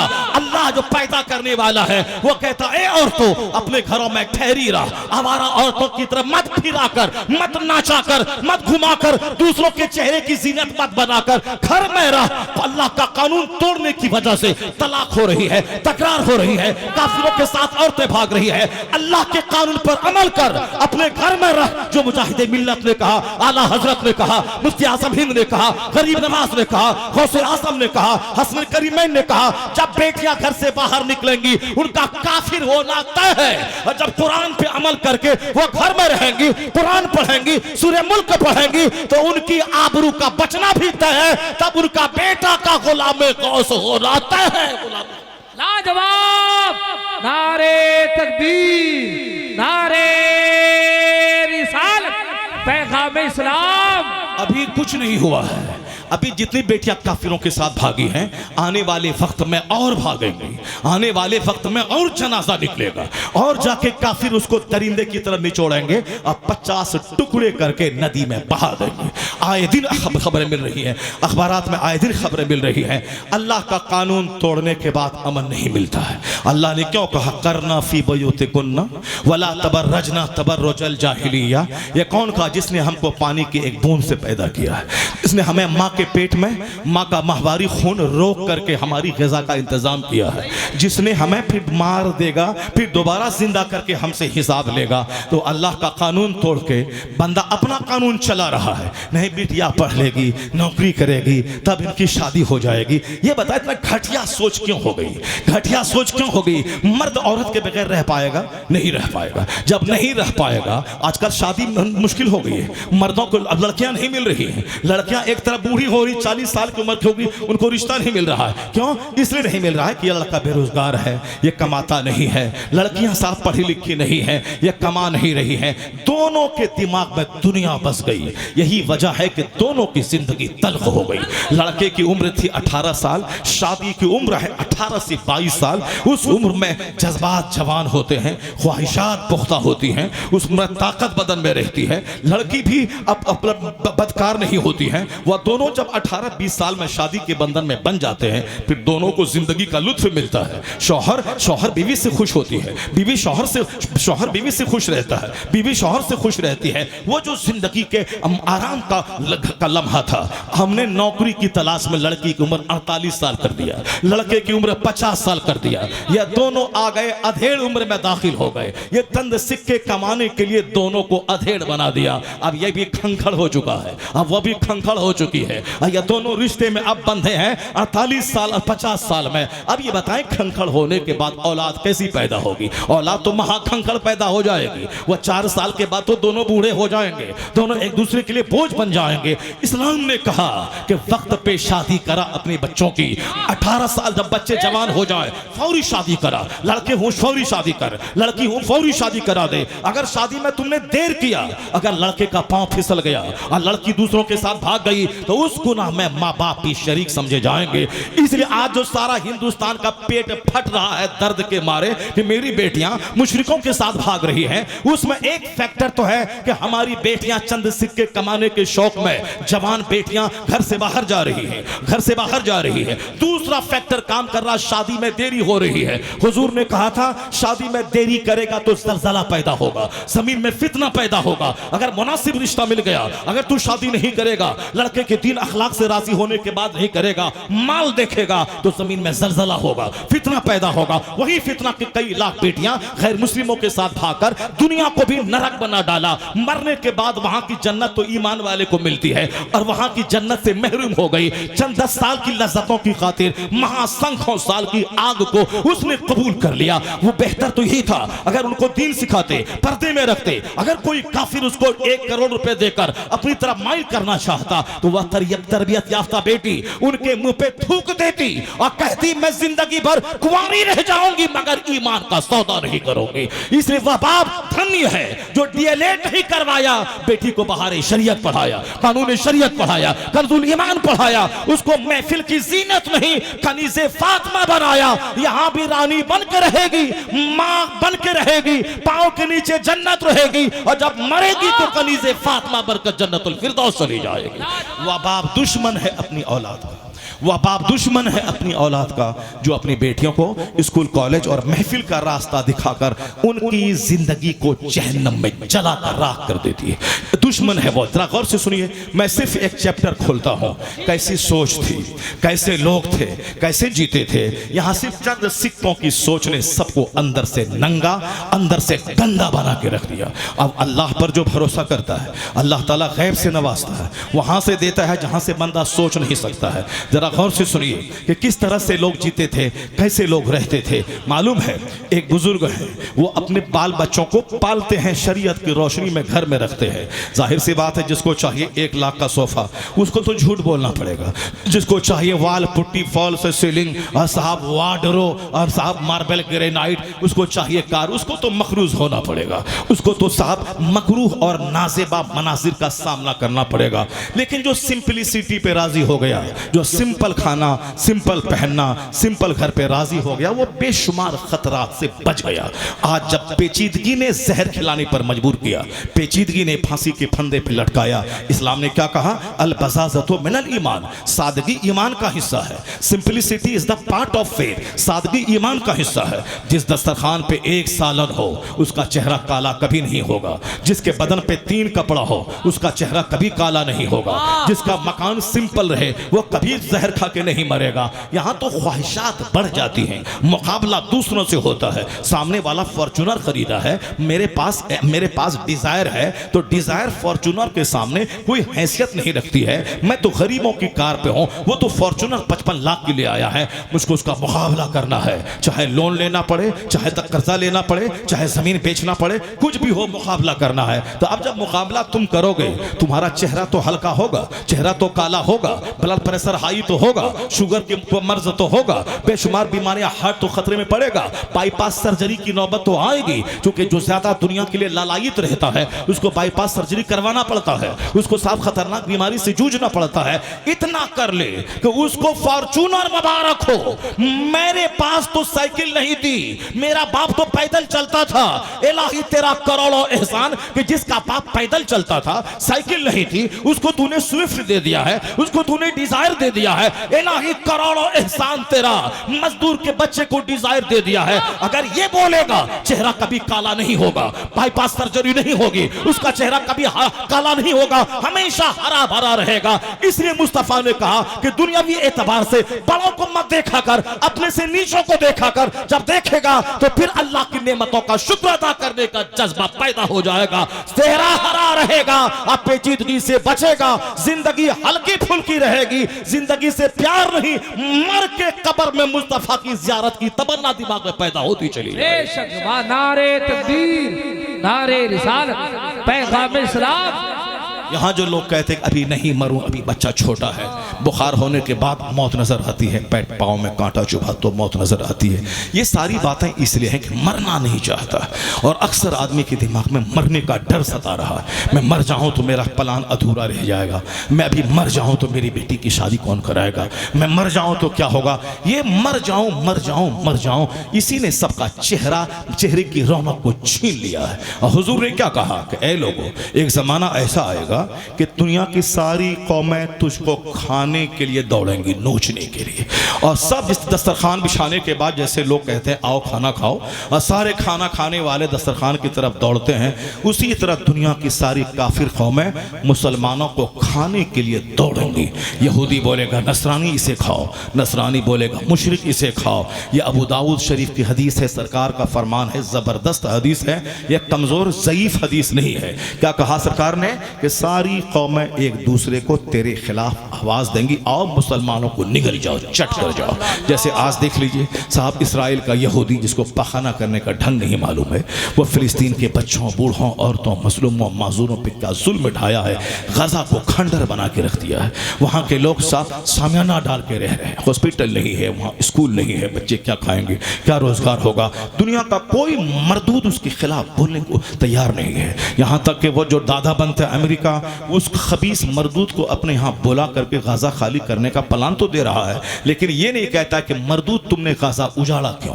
हमास ने तुझ पर बम गिराया था, हमास ने तेरे लोगों को कैदी बनाया था, तो हमास को तू मारेगा कि हमास के नाम पे तुमने 50,000 औरतों को मार दिया, तुमने बच्चों को मार दिया, तुमने सारा शहर उजाड़ दिया। वो खबीस मरदूद अमेरिका वो इसराइल के उस सदर को पूछ नहीं रहा है, ये कहता है कि चलो गाजा के सारे लोगों को मिस्र और जॉर्डन भेज दो और पूरी जमीन पे हम अपना कब्जा कब्जा कर ले।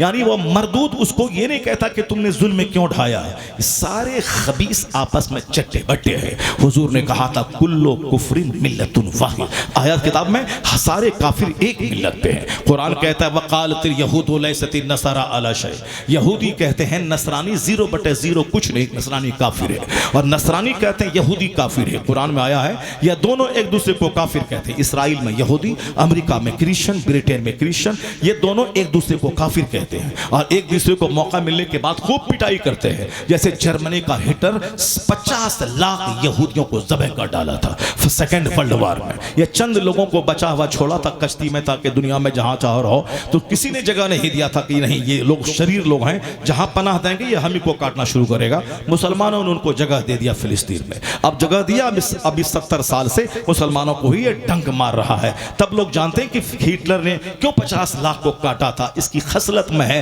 शरारत, बदतमीजी, नबियों का कत्ल करने वाली कौम है ये यहूदी। ये यहूदी नसरानी दोनों काफिर एक दूसरे को कहने वाले लोग हमको मिटाने के लिए एक हो गए। अमेरिका का ईसाई और इस्राएल का यहूदी ये दोनों एक हो गए मुसलमानों को मार के खा जाना है, मुसलमानों को एक प्लेटफॉर्म पे आने नहीं देना, इसको आपस में तोड़ के रखना है और एक एक को चुन चुन के मारना है। पहले इसको तोड़ना है, इसको तुमको हम बचाएंगे, फिर उसको मारना है, फिर उसके मारने के बाद फिर इसको मारना है। पहले किस सद्दाम को मारना है, फिर कर्नल कसाफी को मारना है, फिर मिस्र के सदर को मारना है, फिर पहले ईरान को तबाह करने के लिए सद्दाम को हथियार देना है, फिर सद्दाम को मरवाने के लिए ईरान को सपोर्ट करना है, फिर उसके बाद ईरान को तबाह करने के लिए अब इसराइल के कंधे पे गन रख करके गाजा के बाद फिर ईरान को तबाह करना है। यानी यही काफिरों की सोच रही है। मैं कहता हूं ये बताइए, एक दूसरे को काफिर कहने वाले हमको मिटाने के लिए एक हो गए और एक हम है। कहीं शेख की जंग है, कहीं पठान की जंग है, कहीं साहब अंसारी की जंग है, कहीं जोलाहा की जंग है, कहीं बिहारी उत्तर प्रदेशी की जंग है, कहीं खानका की जंग है, कहीं पीर के नाम पे जंग है, कहीं कब्रिस्तान के नाम पे जंग है, कहीं मस्जिद के नाम पे जंग है। एक गांव में 100 लोग हैं, 5 ग्रुप में लोग बटे हुए हैं। ए मुसलमान, ये काफिर तुझको चाटने के लिए तैयार है, ये निगलने के लिए तैयार है। ये दोनों मिलके एक दूसरे को काफिर कहने वाला हमको मिटाने के लिए एक हो गया है। और हमारे पैगंबर ने 1400 साल पहले कहा था ला फदला ले अरबिय्यिन अला अजमी वला ले अजमिय्यिन अला अरबी वला ले अबयदा अला अस्वद वला ले अस्वदा अला अबयद इल्ला बित्तक़वा। हुजूर ने कहा था अब इस्लाम आ गया है, जहालत मिट गई है, अब किसी अरबी को अजमी पर कोई फौकियत नहीं है, कोई गोरा काले पर फौकियत नहीं रखेगा, बल्कि अब जो जितना ज्यादा ईमान वाला होगा, तकवा वाला होगा, परहेजगार होगा, वही इज्जत पाएगा।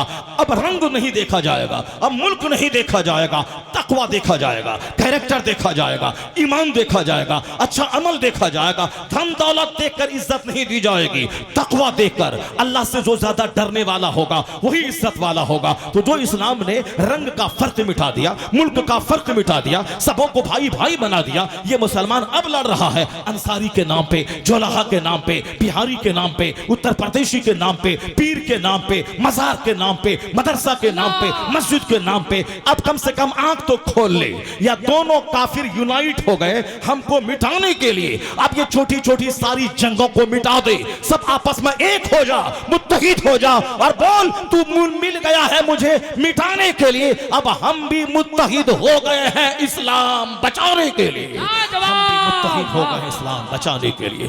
जिस दिन ये सोच पैदा होगी, अमेरिका पेशाब कर डालेगा, इसराइल पखाना कर डालेगा, इस एक अरबों अजम पे तेरा राज कायम होगा।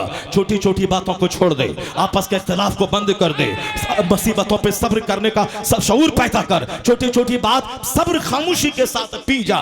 भाई भाई से जंग करना छोड़ दे, आपस में लड़ना छोड़ दे। लड़ने के लिए नहले पे दहला नहीं ठोकना होगा, नहले पे दहला नहीं ठोकना होगा, बल्कि जंग का माहौल खत्म करने के लिए सब्र करना होगा, खामोश होना होगा, दूसरों की मुसीबत पे सब्र करना होगा, अपनी तरफ से पहल करना होगा, सलाम का इंतजार ही करना होगा, अपनी तरफ से सलाम करना होगा, अपनी तरफ से जनाजे में जाना होगा, अपनी तरफ से इयादत मजाद पुरसी को जाना होगा। इंतजार मत कर, एक तरफा अखलाक का मुजाहिरा कर, नफरतें मिटेंगी, मोहब्बत का माहौल पैदा हो जाएगा। नफरतें लाजवाब, लाजवाब। हो जाएगा। बुजुर्गान दिन की पैगाम है, जिंदगी से, बुजुर्गान दिन की जिंदगी से नूर मिलता है। जरा गौर से सुनिए, मैं एक मर्द कैसे होती थी, औरतें कैसी होती थी, और हमारे चंद सिक्के ने मुझको तबाह बर्बाद करके रख डाला। मुस्तफ़ा का मदीना है, मदीना इस्लाम की राजधानी है, मदीना इस्लाम का मरकज है।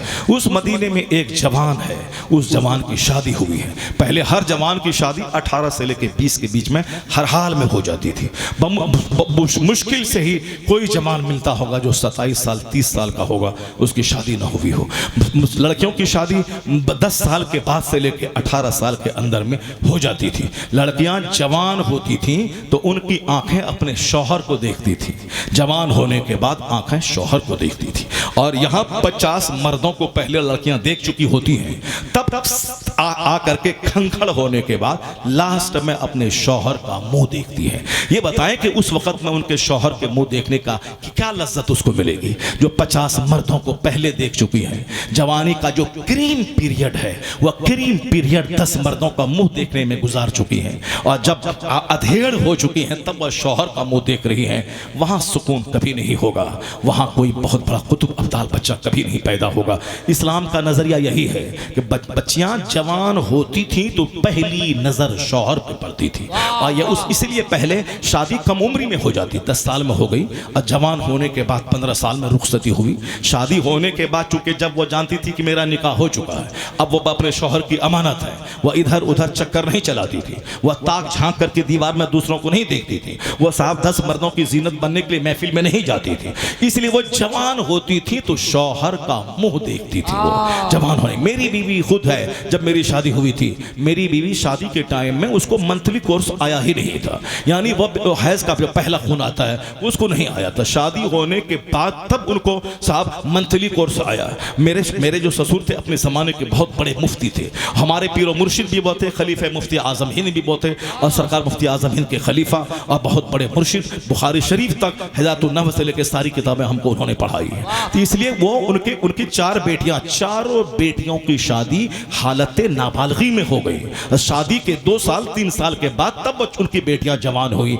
ये बताइए कि खरबों की दौलत एक तरफ, वो बीवी जो बिल्कुल अनटच्ड है, अछूत है, जिसको किसी गैर मर्द ने देखा तो दूर के छूना तो दूर की बात, देखा तक नहीं है, उस औरत को पर जब आपकी नजर पड़ेगी तो आपके दिल में क्या कैफियत पैदा होगी। और फिर यहाँ उस औरत के दिल में जो हाई स्कूल में 2 लड़कों के बीच में चक्कर चला चुकी हो, जो मैट्रिक में चक्कर चला चुकी हो, जो इंटरमीडिएट में 10 मर्दों से चक्कर चला चुकी हो, पहले इनके पैसा लिया, इनका परस लिया, इनकी गोद में झूली, जब इनका पैसा छोड़ दिया तो फिर दूसरे यार को तलाश करने लगी, जब उसका पैसा नोच लिया फिर तीसरे यार को तलाश करने लगी। ये बताइए कि जो मैट्रिक से लेकर के ग्रेजुएशन तक 1 दर्जन लड़कों का मुंह देख चुकी हो और अपनी जवानी का मिसयूज कर चुकी हो, शौहर क्या उसमें इंटरेस्ट लेगा? शौहर में वो क्या इंटरेस्ट लेगी? वह बोलेगी ये सब तो हो चुका है, यह सब कुछ तजर्बा हो चुका है, इसलिए तकरार, इसीलिए तलाक, इसीलिए साहब 2-4 साल के बाद मार धाड़ लड़ाई झगड़े हो रहे हैं। इसी लड़ाई झगड़े है जब शौहर को पता चल जाए कि इसके मोबाइल पे दूसरों का फोन आ रहा है, ये बताइए तो वो जेल जाल के डर से उसको कबूल कर ले, अलग बात है, वरना दिल में कभी वो औरत नहीं उतरेगी जो मोबाइल पे दूसरों से बात कर रही हो। आज बेशुमार रिश्ते टूट गए, गैरतमंद शौहर लड़की को छोड़ के पंजाब भाग गया, कहा नहीं जो यूज्ड है उसके साथ में कैसे रहूंगा। गरीब से गरीब आदमी नहीं चाहता कि मेरी बीवी दूसरों के हाथ में हाथ धरी हो। इसे आज जो ताल्लुकात टूट रहे हैं, आज जो इदारे शरिया में 1 लाख केस है तलाक के और खुला के, इसीलिए है क्योंकि हाँ वक्त पे शादी नहीं हो रही है, ना मर्द की शादी हो रही है, और बाप नहीं करा रहा है, तू खिलाएगा क्या, तुझको नौकरी मिलेगी तब होगा, तो बाप शादी नहीं करा रहा है, तो लड़का क्या करेगा? महीने में 1 बार वो भुवनेश्वर जा रहा है, तवाइफ के कोठे पे जा रहा है, वह मुश्तजनी पाखाना रूम में कर रहा है, वह हैंड प्रैक्टिस कर रहा है, वह मनी निकाल रहा है। अब साहब जो 10 साल तक जवान हुआ 18 साल में, शादी हो रही है 28 साल में, और जो मुश्तजनी कर चुका हो, जो इकलामबाजी कर रहा हो, जो काहे बगाहे तवाइफ के कोठे पे कलकत्ता भुवनेश्वर जा रहा हो, ये अब इनकी शादी जब 30 साल की उम्र में होगी, जो 10 साल से नाजायज काम कर रहा है, पैगंबर ने 1400 साल पहले कहा था ना केहुल यदे मलऊन, हाथ से निकाह करने वाला मलऊन है, उस पर लानत है जो हाथ से मनी निकाले, जिसको हैंड प्रैक्टिस का नाम देते हैं। ये शादी में ताखीर की वजह से बेशुमार बच्चे हैं जो इस मर्ज में मुब्तला है, वह सामने तकरीर सुनते हैं, वह तौबा कर लेते हैं, वह 10 दिन के बाद फिर मन नहीं मानता है, उस पर बेचैनी पैदा होती है, जुझलाहट होती है, वह फिर जाके तौबा उसकी टूट जाती है, वह खतरनाक काम कर बैठता है, वह रो रहा है, वह हिजड़ा बन जा रहा है, शादी के बाद बीवी के काबिल नहीं रह जाता है, जो अननेचुरल काम करेगा यानी खिलाफ फितरत सेक्स की तकमील करेगा, चाहे तवाइफ के कोठे पे जाए या मुश्त जनी करे या इख्लामबाजी करे या जानवर से सोहबत करे या फिर वो बिस्तर पे लेट के तकिए के साथ मनी निकाले, फिर साहब वो तो हिजड़ा नामर्द हो जाएगा, उसके बच्चे अधूरा नामुकम्मल इनकम्प्लीट पैदा होंगे, नाकिसुल खिलकत बच्चे पैदा होंगे, उसके बच्चे अधूरे पैदा होंगे। ये समाज दुश्मन है अपने बच्चों का, जो अपने बच्चों की शादी में देर करता है, ताखीर करता है। अरे यार, जब चमार खाना खाता है, जब डोम खाना खाता है, जब जानवर खाना खाता है, तू तो मुसलमान है, मुस्तफा का गुलाम है, तू कैसे समझ लिया कि नौकरी के बगैर खाना नहीं मिलेगा? अल्लाह ने कहा है तू निकाह कर, अगर तू फकीर है तो अल्लाह तुझे गनी बना देगा। अल्लाह पर भरोसा कर, अल्लाह वहां से रोजी देगा जहां से बंदा सोच नहीं सकता है। वाह क्या पैगाम है, वाह वाह वाह, जहां से बंदा सोच नहीं सकता है। बस सिर्फ 2 टका, 2 मकान और गाड़ी, इसी ने औरतों की आबरू को लुटा दिया, इसी ने मर्दों को अपनी बीवी में सुकून खत्म करके 10 औरतों की तरफ ललचाई निगाह देखने पर मजबूर किया। मुस्तफा के खिलाफ जो चलेगा उसको तो बर्बाद होना है, उसका बेटा बर्बाद होगा, उसकी बेटी बर्बाद होगी, उसकी जिंदगी बर्बाद होगी, कमाता जाएगा तबाह बर्बाद होता जाएगा। बुजुर्गों ने कैसी जिंदगी गुजारी जरा देखिए। मदीने में एक शख्स है, उसकी शादी हो गई, शादी वो पहले होती थी बहुत बिल्कुल क्रीम पीरियड में, शादी होने के चंद दिन अपनी बीवी के साथ वो गुजारे। एक जज्बा होता था कि मेरा बेटा मुजाहिद हो, मुजाहिद हो, इस्लाम के काम आए। हमारी माँ बहन बेटी तो अपने बेटों के बारे में तमन्ना करते हैं कि मेरा बेटा साहब एक्टर बने, इंजीनियर बने, डॉक्टर बने। अरब की माएँ दुआ करती थी कि या अल्लाह मुझको औलाद दे ताकि वो औलाद मुजाहिद बन के तेरे दीन के काम आ सके, मुझे मुजाहिद बेटा दे जो सर कटा सके ताकि मैं क़यामत के दिन शहीद की माँ कहला जाऊं।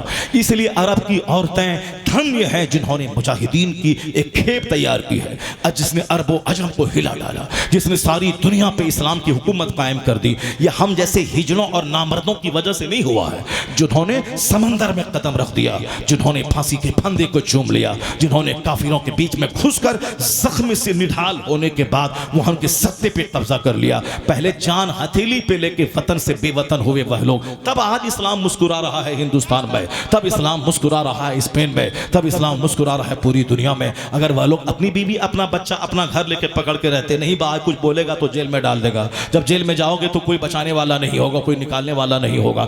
जहां की औरतों का दिल इतना छोटा हो उसका बेटा मुजाहिद कभी नहीं पैदा होगा। जहां दूसरे लोग इस कदर डरा दे खबरदार ऐसा बोलिएगा तो जेल में डाल देगा, जब जेल में जाएगा कोई नहीं छोड़ाएगा आपको। अगर यही सोच सहाबा कराम के दिमाग में होती तो इस्लाम अरब में महदूद होकर रह जाता, इस्लाम इंडिया नहीं पहुंच पाता। वो तो हमारी माएँ थी अरब की जो बच्चों को जन्म देने के बाद दूध पिलाते हुए कहती थी इलाही मेरे बेटे को मुजाहिद बनाना, मेरे बेटे को दीनदार बनाना, मेरे बेटे को इस्लाम का खादिम बनाना, ये उनकी तमन्ना होती थी। और आज हम अपने बेटे को इंजीनियर डॉक्टर बनाने के चक्कर में बेनमाजी बना के जहन्नम पहुंचा देते हैं। वो मुजाहिद मदीने का शादी हुई जवानी में चंद दिन बीवी के साथ रहा, उसके बाद इस्लाम ने आवाज दी चलो सरहद पे इस्लाम बचाने के लिए। दुश्मनों ने सर उठाया है, वह मुजाहिद इस्लामी फौज में शामिल हुआ और सरहद की तरफ गया इस्लाम की खिदमत करे बचाने के लिए। अब वहां पहले कानून था कि 4 महीने के बाद, उमर फारूक आज़म रज़ी अल्लाह तआला अन्हु ने कानून बना दिया था कि 4 महीने तक सिपाही बाहर रहेंगे, 4 महीने के बाद फिर वापस अपने घर आ जाएंगे। चूंकि मैं आप उमर फारूक आज़म ने अपनी बेटी से पूछा था कि बेटी ये बता दें कि एक औरत अपने शौहर के बगैर कितने दिन तक रह सकती है। उनकी बेटी ने शर्म व हया की मारी, शर्म व हया की मुजस्समा, उन्होंने उंगली के इशारे से 4 का इशारा किया। उमर फारूक आज़म समझ गए कि एक औरत 4 महीने तक अपने शौहर के बगैर रह सकती है, 4 महीने के बाद ऐसा नहीं करना चाहिए। तो आपने बाज़ाब्ता एक ऑर्डिनेंस जारी कर दिया कि जो भी फौजी बाहर रहते हैं वो 4 महीने के अंदर अंदर वो अपने घर आ जाएं, फिर चंद दिन घर में रहें, फिर उसके बाद सरहद पे चले जाएं। ऐसा इसलिए हुआ था कि उमर फारूक आज़म मदीने की गलियों में गश्त लगा रहे थे। उस दौरान गश्त एक घर से आवाज़ आ रही थी, काश मेरा शौहर मेरे साथ होता तो आज भी हमारी चारपाई की चूलें हिलती थी, या एक बड़े दर्द के साथ कुछ गा रही थी। उमर फारूक आज़म ने पता लगाया कि आखिर इस औरत की कहानी क्या है। पता चला कि इनके शौहर जिहाद में गए हुए हैं, कई महीने हो गए आए नहीं है। तो अब एक औरत बेचारी सोते हुए वह इस तरह के कुछ नज़्म गा रही थी, काश मेरे शौहर मेरे साथ होती तो हमारी भी चारपाई की चूल्हे हिलती। उमर फारूक आज़म ने बेटी से पूछा, बेटी ये बता कितने दिन तक? का इशारे से 4। फिर उसके बाद आपने एक ऐलान जारी कर दिया कि 4 महीने तक आए। तो मगर एक्सेप्शनल केस ये होता है,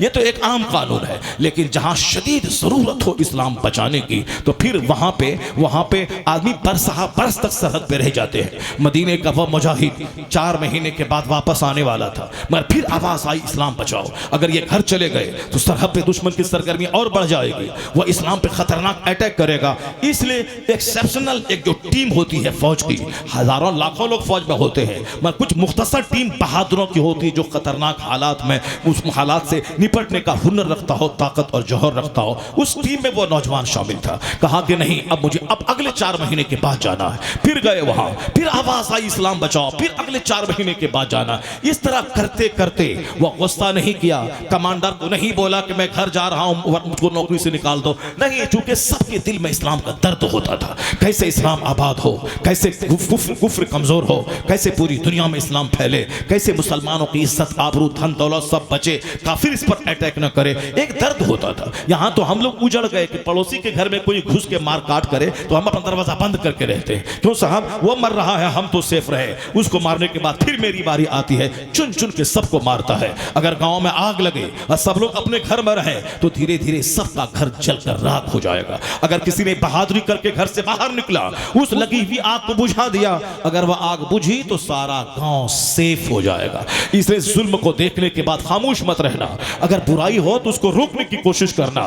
मुस्तफा फरमाते हैं वमर रआ मुनकरन फलयुगय्यिरहु बियदी, if any one of you sees an evil action stop this with his hand. अगर कोई बुराई देखे तो अपने हाथ से रोके। जो गांव का प्रधान है, जो गांव का मुखिया है, जो गांव का समिति है, जो गांव का जमींदार है, वह कोशिश करे कि कोई शराब पी रहा हो तो बाई फोर्स उसको रोक दे, वरना यह शराब सारे गांव को जला के राख कर देगी। अगर किसी के घर में ज़िनाकारी हो रहा हो, यह ना बोले कि मेरा घर सेफ है, नहीं, वो अपने ताकत का इस्तेमाल करके उस गलत और घिनौने काम को उसको बंद करे, वरना जिस कौम में ज़िना फैल जाती है अल्लाह उस कौम में गरीबी डाल देता है, कहत जारी कर देता है, आसमान से बारिश रुक जाती है, कब सूरज की रोशनी अल्लाह छीन लेता है। जब भी सूरज ग्रहण हो समझ जाए ज़िना और शराब की वजह से सूरज में ग्रहण लगता है। जब आसमान से बारिश बंद हो जाए, दाने दाने को बंदा तरसने लगे, यह काम सिर्फ ज़िनाकारी और शराब नोशी के बढ़ने की वजह से होता है। जिस कौम में सूद खाने वाले लोग पैदा हो जाएं, उस कौम में अल्लाह ताला बुज़दिलों की तादाद बढ़ा देता है,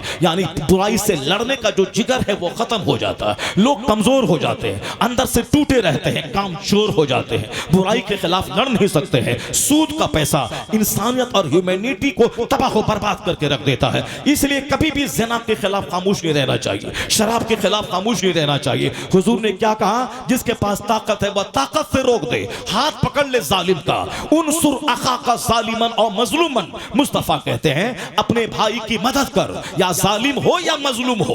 कहा हुजूर मजलूम की तो मदद कर सकते हैं, यानी जो ऑप्रेस्ड है, जिस पर जुल्म हुआ है, उसको तो पैसा दे दें, उसकी दिलजोई कर दें, उसका साथ दे दें, ये तो मजलूम की मदद होगी। जालिम की मदद कैसे होगी? आका फरमाते हैं जालिम को जुल्म से रोक दे, ये उसकी मदद है। जालिम को जुल्म से रोक दे, शराबी को शराब पीने से रोक दे। या मत बोलना कि हम बोलेंगे तो हम दिख जाएंगे, हम लोगों के सामने आ जाएंगे, फिर तो क्या होगा, फिर वो तुमको दिखाएगा। अगर तुम्हारी माँ बहन बेटियां घर से बाहर निकल रही है, अजनबी मर्द के साथ बातें कर रही है, तो ये मत बोलना कि वो कर रही है, वो जाने, उनके बाप से मुलाकात कर, उनको बोल हमारी बेटी तुम्हारा ये काम नहीं है, वरना समाज की सारी बेटियां तेरी निगाहों के सामने ज़िना करेंगी और तो कहरे इलाही में गिरफ्तार सारा समाज हो जाएगा। अगर कश्ती 2 मंजिला है और समंदर में कश्ती में सफर हो रहा है, अगर नीचे वाला कश्ती में छेद करे, पानी अंदर घुसने लगे, ऊपर वाला बोले हम तो सेफ है, चलो भाई, नीचे वाला कर रहा है, सारी कश्ती डूब जाएगी। अगर ऊपर वाला नीचे आए और छेद करने वाले का हाथ पकड़ ले, उसको रोक दे, तो फिर सारी कश्ती बच जाएगी। इसलिए समाज में कोई जुल्म कर रहा हो, मुंह चोर बन के मत रहना कि हम बोलेंगे तो हम सामने फेस में सामने आ जाएंगे, हम फ्रंट में आ जाएंगे, हम नहीं। मुस्तफा कहते हैं मुस्लिम समाज अमर बिल मारूफ करने वाला समाज, बुराई से रोकने वाला समाज। कुंतुम खैर उम्मतिन उखरिजत लिन्नास तामुरून बिल मारूफ व तनहौना अनिल मुनकर। अल्लाह कहता है you are the best community, तुम बेहतरीन उम्मत हो, लोगों की तरफ भेजे गए हो। तुम्हारा काम है नेकी का हुक्म देना, तुम्हारा काम है बुराई से रोकना। तो बुराई से रोकना कभी जबान से होता है, कभी हाथ से होता है। सुपीरियर दर्जा है हाथ से रोकना, हाथ से रोके। ये काम गांव समाज के जमींदार करे, प्रधान करे, साहिब इख्तिदार करे, जिस असर रसूख वाले करे, जमींदार लोग करे। और दूसरा मर्तबा है फाइल लम यस्तति फबिलिसानी, if you are unable to do so stop this with your टंग।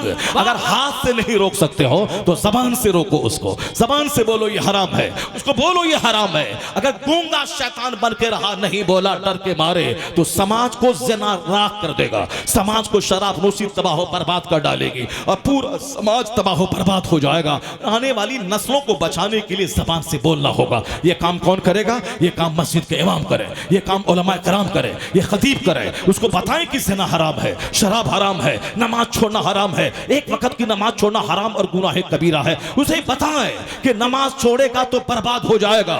फजर की नमाज जो छोड़ेगा चेहरे का नूर खत्म हो जाएगा, जो जोहर छोड़ेगा उसके बदन से ताकत खत्म हो जाएगी, रोजी से बरकत खत्म हो जाएगी। जो अस्र छोड़ेगा बदन से ताकत खत्म हो जाएगी, चाहे गन्ने और अनार का जूस क्यों ना पिए ताकत नहीं होगी। जो मगरिब की नमाज छोड़ेगा उनकी औलाद से फरमाबरदारी खत्म हो जाएगी। जो ईशा की नमाज छोड़ेगा वो चाहे 10 घंटे क्यों ना सो जाए, नींद से बरकत खत्म हो जाएगी। नींद 5 घंटे सोने के बाद फ्रेश रहेगा बंदा जब ईशा पढ़ के सोएगा, और चेहरे का नूर खत्म हो जाएगा जब बंदा फजर छोड़ेगा। फजर पढ़ ले, उसके बाद ना लगाए संदल का साबुन, ना लगाए लिरिल, ना लगाए पियर्स, फजर का नमाज की नमाज पढ़ ले, सारा दिन उसके चेहरे पे नूर बरसता रहेगा, चेहरे का चेहरा नूरानी हो जाएगा। फजर नहीं पढ़ा तो चेहरे की रौनक को अल्लाह छीन लेगा। तो 5 नमाजें पढ़ना फर्ज है, जैसे खाना खाना फर्ज है, साल में 1 महीना रोजा रखना फर्ज है, माल हो तो साल में 1 बार ज़कात निकालना फर्ज है। अल्लाह दौलत दे तो जिंदगी में 1 बार मक्का मदीना जाके देखा है, जहां से इस्लाम का सूरज तुलू हुआ है, पहले उसको देखे। मकान बाद में बनेगा, पहले हज कर ले। बिटिया की शादी बाद में होगी, पहले काबा देख के आ जा। अगर काबा देख के आ जाएगा, कोई ऐसी बेटी ना रहेगी जिसकी शादी ना हो जाए, वहां सारी दुआएं कबूल होती है। इसलिए वो लोग जो कमजोर है, जो कहते हैं मकान बना ले तो जाएंगे, बेटी की शादी करा ले तो जाएंगे, बेटे की नौकरी दिला दे तो जाएंगे, वो तो इसी तरह से नहीं कर पाएगा। आका फरमाते हैं जिस पर हज फर्ज हुआ अगर वह देर करेगा हो सकता है यहूदी होके मर जाए, नसरानी होके मर जाए। इसलिए फौरी तौर पर हज करे, ज़कात दे। रमजान का 1 महीना सारी दुनिया से कट के इबादत के लिए वक्फ हो जाए, क्या होगा? सेहत मिलेगी, कैंसर का कीड़ा पेट का मरेगा, निगाहों की हिफाजत होगी, सीना मजबूत होगा, औलाद में बरकत होगी, सेहत में बरकत होगी। अल्लाह वो इज्जत देगा कि किराए के घर में एक बंदा रहेगा, अल्लाह उसे दुनिया का बादशाह बना देगा, हाकिम बना देगा। अरब का बकरी चराने वाला, अरब का ऊंट चराने वाला, वह ईरान का हाकिम बना, रूम का हाकिम बना। क्यों? इसलिए कि जो इस्लाम की खिदमत के लिए सामने आता है, अल्लाह उसे रुए जमीन का बादशाह यहां बना देता है। जन्नत वहां मिलेगी, हुकूमत यहां मिलेगी। जन्नत वहां मिलेगी, हुकूमत यहां मिलेगी। जन्नत वहां मिलेगी, हुकूमत यहां मिलेगी। बुज़दिलों को हुकूमत नहीं मिलती है, जाहिलों को हुकूमत नहीं मिलती है, अल्लाहों को हुकूमत नहीं मिलती है। अपने बाल बच्चों में जीने वाला, अपनी दुनिया में रहने वाला, वो मस्त नहीं रहता है। अब जरा गौर से सुनिए, कहानी खत्म, तकरीर खत्म। बुजुर्गाने दिन की जिंदगी से नूर हासिल कीजिए। मदीने का मुजाहिद सरहद पे गया, वो वहां जाते 1 साल गुजर गए, दूसरा साल हो गया, तीसरा साल निकल गया, 27 साल हो गए सरहद पे। अल्लाह समद, 27 साल। अब बताएं कि वो जवान 18 साल में शादी हुई थी, 27 साल वो सरहद पे रहे। अब अगले साल जाएं, अगले साल जाएं, इसलिए कि इस कुरान ने कहा है कुल इन कान आबाउकुम व अबनाउकुम व अज़वाजुकुम व अमवाल इख्तरफ्तमुहा व तिजारतन तखशौना कसादहा अहब्बु इलैकुम मिनल्लाहि व रसूली व जिहादिन फी सबीली। अल्लाह फरमाता है अगर तुम्हारी औलाद, तुम्हारे वालिदैन, अगर तुम्हारी दौलत, अगर तुम्हारी तिजारत अल्लाह से ज्यादा पसंदीदा हो, रसूल से ज्यादा पसंदीदा हो, जिहाद करने से ज्यादा पसंदीदा हो, तो फतरब्बसू हत्ता याती अल्लाह बिअमरी, तो इंतजार करो अल्लाह के अजाब का, इंतजार करो अल्लाह के कहर का। यानी अगर अल्लाह के रसूल की मोहब्बत औलाद से कमजोर हो जाए, माँ बाप की मोहब्बत इस्लाम से ज्यादा, औलाद की मोहब्बत इस्लाम से ज्यादा, अपनी तिजारत की मोहब्बत इस्लाम से ज्यादा, तो बस अजाब का इंतजार इंतजार करो, कोरोना का इंतजार करो, सुनामी का इंतजार करो, काफिरों के पांव का फुटबॉल बनकर जिल्लत का इंतजार करो। और अगर औलाद से ज्यादा रसूल प्यारे, माँ बाप से ज्यादा रसूल प्यारे, अपने मकान से ज्यादा रसूल प्यारे, अपनी जान से ज्यादा रसूल प्यारे, तो फिर क्या होगा? जन्नत वहां मिलेगी, इक्तदार यहां मिलेगा, हुकूमत यहां मिलेगी। यही है कानून इस्लाम। आज हम बुज़दिल हो गए, क्यों? इसीलिए कि सबको धन दौलत प्यारा है, औलाद प्यारी है। हुजूर ने क्या कहा? सारी कौमें तुझको काटने के लिए दौड़ेंगी, खाने के लिए। कहा हुजूर क्यों ऐसा होगा? हमारी तादाद कम रहेगी क्या? सरकार ने कहा नहीं, उस जमाने में तेरी तादाद बहुत ज्यादा रहेगी, लेकिन सैलाब के जमाने में जो घास बहती है पानी के ऊपर में बेवजन, उसी तरह तुम बेवजन हो जाओगे, तुम्हारी हैसियत बेवजन हो जाएगी। क्यों बेवजन होगी? तेरे दिल में हुब्बुद दुनिया व कराहियतुल मौत, दुनिया में जिंदा रहने की तिलक पैदा हो जाएगी। मरने को तुम नापसंद करोगे। मरने की तमन्ना मुसलमान करता था कि मैं मरूं ताकि इस्लाम के काम आ जाऊं, मैं मरूं ताकि कब्र में मुस्तफा को देख लूं, मैं मरूं ताकि दुनिया की फितनों से बच करके मैं जन्नत चला जाऊं। ये जिसके पास ईमान रहेगा, तकवा रहेगा, नेकियों का जखीरा रहेगा, वही ना मरना चाहेगा। और जिसके पास नेकी है 5 और बुराई है 95, वो कभी मरना नहीं चाहेगा। वह दुनिया से कभी नहीं मरो, अभी नहीं मरो। तो जब ये कैफियत पैदा होगी तब काफिर उसको नोच खाएगा। हुब्बुद दुनिया व कराहियतुल मौत, दुनिया की मोहब्बत और मरने को नापसंद करना। इसी वजह से दुनिया की सारी काफिर कौमें मुसलमानों को खाने के लिए दौड़ेंगी। आज जो कैफियत हमारी हो गई है, अपनी अपनी डफली, अपना अपना राग, मदरसा बंद हो जाए, जलसा बंद हो जाए, खानका लूट जाए, मदरसा बंद हो जाए, मुसलमान का शहर जल जाए, मगर मेरा बेटा, मेरी बेटी, मेरा दामाद, मेरा पोता, मेरा घर, मेरी दुकान, मेरी फैक्ट्री, इस वजह से सब लूट रहे हैं। अल्लाह सारे कारोबार से प्यारा, मुस्तफा माँ बाप औलाद जान से प्यारा जिस दिन हो गया, हिंद भी तुम्हारा है, चाइना जापान भी तुम्हारा है, उस वक्त बोलेगा चीनो अरब हमारा, हिंदुस्तान हमारा, मुस्लिम है हम, वतन है सारा जहां हमारा। बड़ा काम करने के लिए जिहाद, स्ट्रगल की जरूरत है, जद्दोजहद की जरूरत है, मेहनत की जरूरत है। बड़ा काम मेहनत का मतलब करता है। 27 साल वो सरहद पे वो नौजवान रह गया। अब बीवी जब जिनकी शादी हुई होगी उस वक्त उम्र रही होगी 15 साल। अब बताने कि 27 साल के बाद उसकी उम्र कितनी हो गई होगी? बुढ़ापे में कदम रख चुकी है, शौहर बूढ़ा हो गया है। 27 साल के बाद जब लौटा, ऐसा नहीं कि 27 साल कम मैं तो समाज में घूमेंगी, नहीं मेरा शौहर नहीं है तो मैं सामान लाने खुद जाऊंगी, मैं बाजार में जाऊंगी ताकि समाज के सारे लोग जान जाए कि भाई इनका शौहर जिहाद पे गया है, इसीलिए सौदा सलफ लाने जा रही हैं। जरूरतन रात के सन्नाटे में कभी शाम के टाइम में बाजार गई, कुछ ले लिया, आ गई। पड़ोस के लोगों ने आपका चेहरा तक नहीं देखा, पड़ोस के औरतों ने सर के बाल को नहीं देखा। जो औरत बचना चाहती है अल्लाह ताला उसको बचा देता है, जो खुद लूटना चाहती है वो तो लूट ही जाती है। 27 साल तक इज्जत की हिफाजत करने वाली जवान लड़की अगर कुंवारी रहती तो चलो ठीक है, लज्जत नहीं चखी है वो, लेकिन जो शौहर की लज्जत चख चुकी हो उसका 27 साल तक सब्र करना कितना मुश्किल काम है। लेकिन जिसके दिल में अल्लाह का डर हो, जहन्नम की आग से बचने का जज्बा हो, जिनके सामने मुस्तफा की मोहब्बत हो, उनके लिए अपने जज्बात पे कंट्रोल करना कोई भारी बात नहीं है। क्योंकि यहां अल्लाह का डर खत्म हो गया, यहां रसूल पाक की मोहब्बत खत्म हो गई। मोहब्बत की सिर्फ ढोंग रचा रहा है, दरगाहों की सिर्फ ढोंग रचा रहा है, जो रियलिटी है वो खत्म हो गई। रियलिटी का मतलब अल्लाह रसूल जान से ज्यादा प्यारे हो जाए। तो जब जान से ज्यादा प्यारे होंगे तो कड़ाके की सर्दी हो या जबरदस्त गर्मी, वो कभी नमाज ना छोड़ेगा, वो कभी रोजा ना छोड़ेगा, वो गर्मी का बहाना नहीं बनाएगा। वो तो बोलेगा मेरे मुस्तफा को जब रोजा प्यारा है तो 16 घंटे का रोजा हो या 18 घंटे का रोजा हो, अगर मर भी जाऊं तो हालत रोजा में मरूं तो सीधे जन्नत में पहुंच जाऊं। वह दवाई का ढोंग नहीं रचाएगा, वह बीमारी के ढोंग नहीं रचाएगा कि हमको शुगर है, रोजा रखेंगे तो मर जाएंगे। आज 10 साल हो गए हमारे शुगर के, पर अल्हम्दुलिल्लाह उस हालत रोजा में रोजा रखना, उम्रा करना, 16 घंटे का रोजा, और फिर रमजान के दिनों में खिताब करना, जुमा का खिताब करना। लेकिन आज तक ऐसा कभी नहीं हुआ कि शुगर है, मर जाऊंगा, भूख लग रही है, खतरनाक हो रहा, नहीं। वो तो कमजोर किस्म के लोग हैं जिन्हें शुगर रोजा रखने से मना करता है। लेकिन जो लोग अल्लाह से डरते हैं कि मर क्यों ना जाओ रोजा नहीं छोड़ूंगा,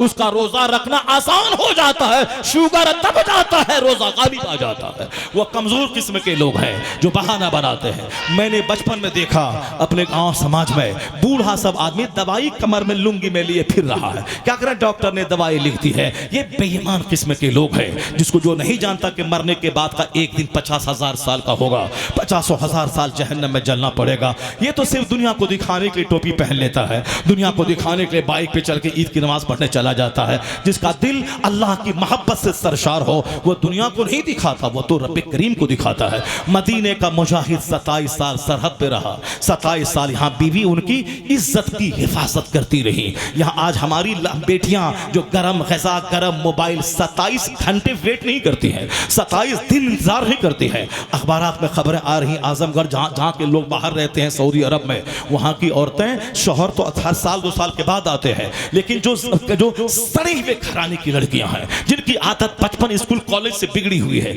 उसको साहब जो पखाने का कीड़ा है जब तक पखाना न चाटे उसको चैन नहीं मिलेगा, लेकिन जो भौरा है वह तो गुलाब को चूसता है। इसलिए जो पखाने की कीड़ा है, यानी जो 2-4 मर्दों के साथ अपने दिल लगाए तो फिर उसको एक शौहर के साथ दिल नहीं लगेगा। एक फाहिशा औरत वह 2-4 मर्दों से दिल लगाती थी, उनका शौहर जानता था। शौहर बोला ये काम तुम छोड़ दो, तुमको मैं वास्ता देता हूं, तुम छोड़ दो। वह बोली कि एक काम करो तो मैं छोड़ देती हूँ, तुम एक कटोरा ले लो और सिर्फ 7 दिन 10 आदमी के यहाँ मांग के खाओ, उसके बाद फिर मैं छोड़ दूंगी। शौहर बेचारा अपनी बीवी को बुराई से रोकने के लिए हाथ में कटोरे लिया, 10 आदमी के घर शाम में रोजाना मांगा और खाया। अब 10 दिन के बाद वह बीवी बोली अब ये काम तुम छोड़ दो, अब ये काम छोड़ दो। शौहर क्या बोला, अब तुम लो, छोड़ो ना छोड़ो मैं तो ये नहीं छोड़ूंगा। कहा जब तुम नहीं छोड़ोगे फिर मैं कैसे छोड़ूंगी। जो 10 आदमी के बीच में खाने की आदत जिसको लग जाती है मांग मांग करके, वो मर जाएगा मगर मांगना कभी नहीं छोड़ेगा। जैसे फकीर लोग या भिखारी लोग, जो भिखारी जो मांगते हैं, 1 लाख पैसा, 1 लाख रुपए घर में है मगर वह मांगना नहीं छोड़ता है,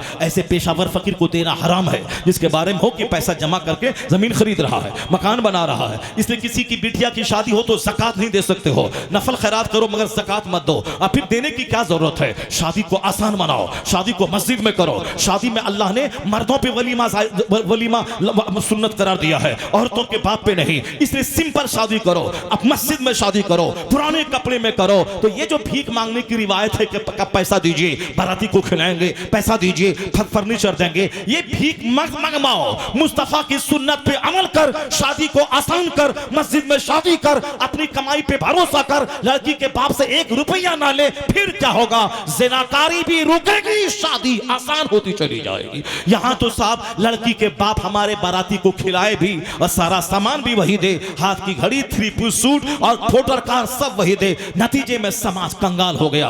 28-38 साल की बिटिया बैठी है, क्योंकि पैसे ही नहीं कि शादी कहां से होगी। शादी जितनी सस्ती होगी ज़िनाकारी खत्म होती चली जाएगी। मदीने की औरत 27 साल रह गई, पड़ोस के लोगों ने चेहरा तक नहीं देखा। अल्लाह से डरने वाली खातून, उन्होंने जो बच्चा उनके शिकम में था उस बच्चे की तालीम और तरबियत के पीछे 27 साल लगा दी। शौहर 27 साल के बाद वापस आया है, वो मस्जिद नबवी गया है, हुजूर के रोजे पे जाके सलाम पेश किया। फिर मस्जिद नबवी में एक महफिल सजी थी इल्म हदीस की। उस महफिल में मदीने के उलमा बैठे थे, कई 100 उलमा। उस उलमा का एक उसका सदर नशी, मसनद नशी था, जो शेखुल हदीस बनकर उलमाए मदीना को दर्स दे रहा था। वह भी उसी महफिल में जाके बैठ गया। और जब उनके सारे मदीने के उलमा सरों को झुका के बैठे हैं और उस शेखुल हदीस से दर्स ले रहे हैं, इनके दिल में ख्याल पैदा हुआ, कितनी जबरदस्त होगी वो माँ जो ऐसा खुश नसीब शेखुल हदीस जन्म दिया है, कैसा होगा वह बाप जो ऐसा खुश नसीब शेखुल हदीस जन्म दिया है। चुनांचे दिल में ख्याल पैदा हुआ, आया और गया। महफिल बर्खास्त हुई। उसके बाद ये अपने घर पहुंचा। जब घर पहुंचा, 27 साल के बाद एक बिछड़ा हुआ शौहर अपनी बीवी से मुलाकात कर रहा है, अपनी बातें को शुरू किया है। कैसे ये लंबा अरसा गुजरा, 27 दिन नहीं, 27 महीना नहीं, 27 साल के बाद। अल्लाह रसूल से मोहब्बत हो तो 27 साल कोई माना नहीं रखता। अगर अल्लाह रसूल से मोहब्बत ना हो तो 27 घंटे बाहर रहना मुश्किल हो जाता है और 27 घंटे औरतों का शौहर के बगैर रहना मुश्किल हो जाता है। जरा गौर से सुनिए। 27 साल के बाद आए, बातचीत होने लगी। इसी दौरान वह मदीने की मस्जिद का शेखुल हदीस जो उलमाए मदीना का सरदार था, वह उस घर में दाखिल होता है। अब जो तमन्ना क्या था, काश ये मेरा बेटा होता, वह वहां से आए नीचे और कहने लगे शेखुल हदीस का हाथ पकड़ के, यह मेरा घर है, आप अजनबी आदमी मेरे घर में कैसे आ गए? अजनबी आदमी मेरे घर में आप कैसे आ गए? ये है शरीयत की पासदारी।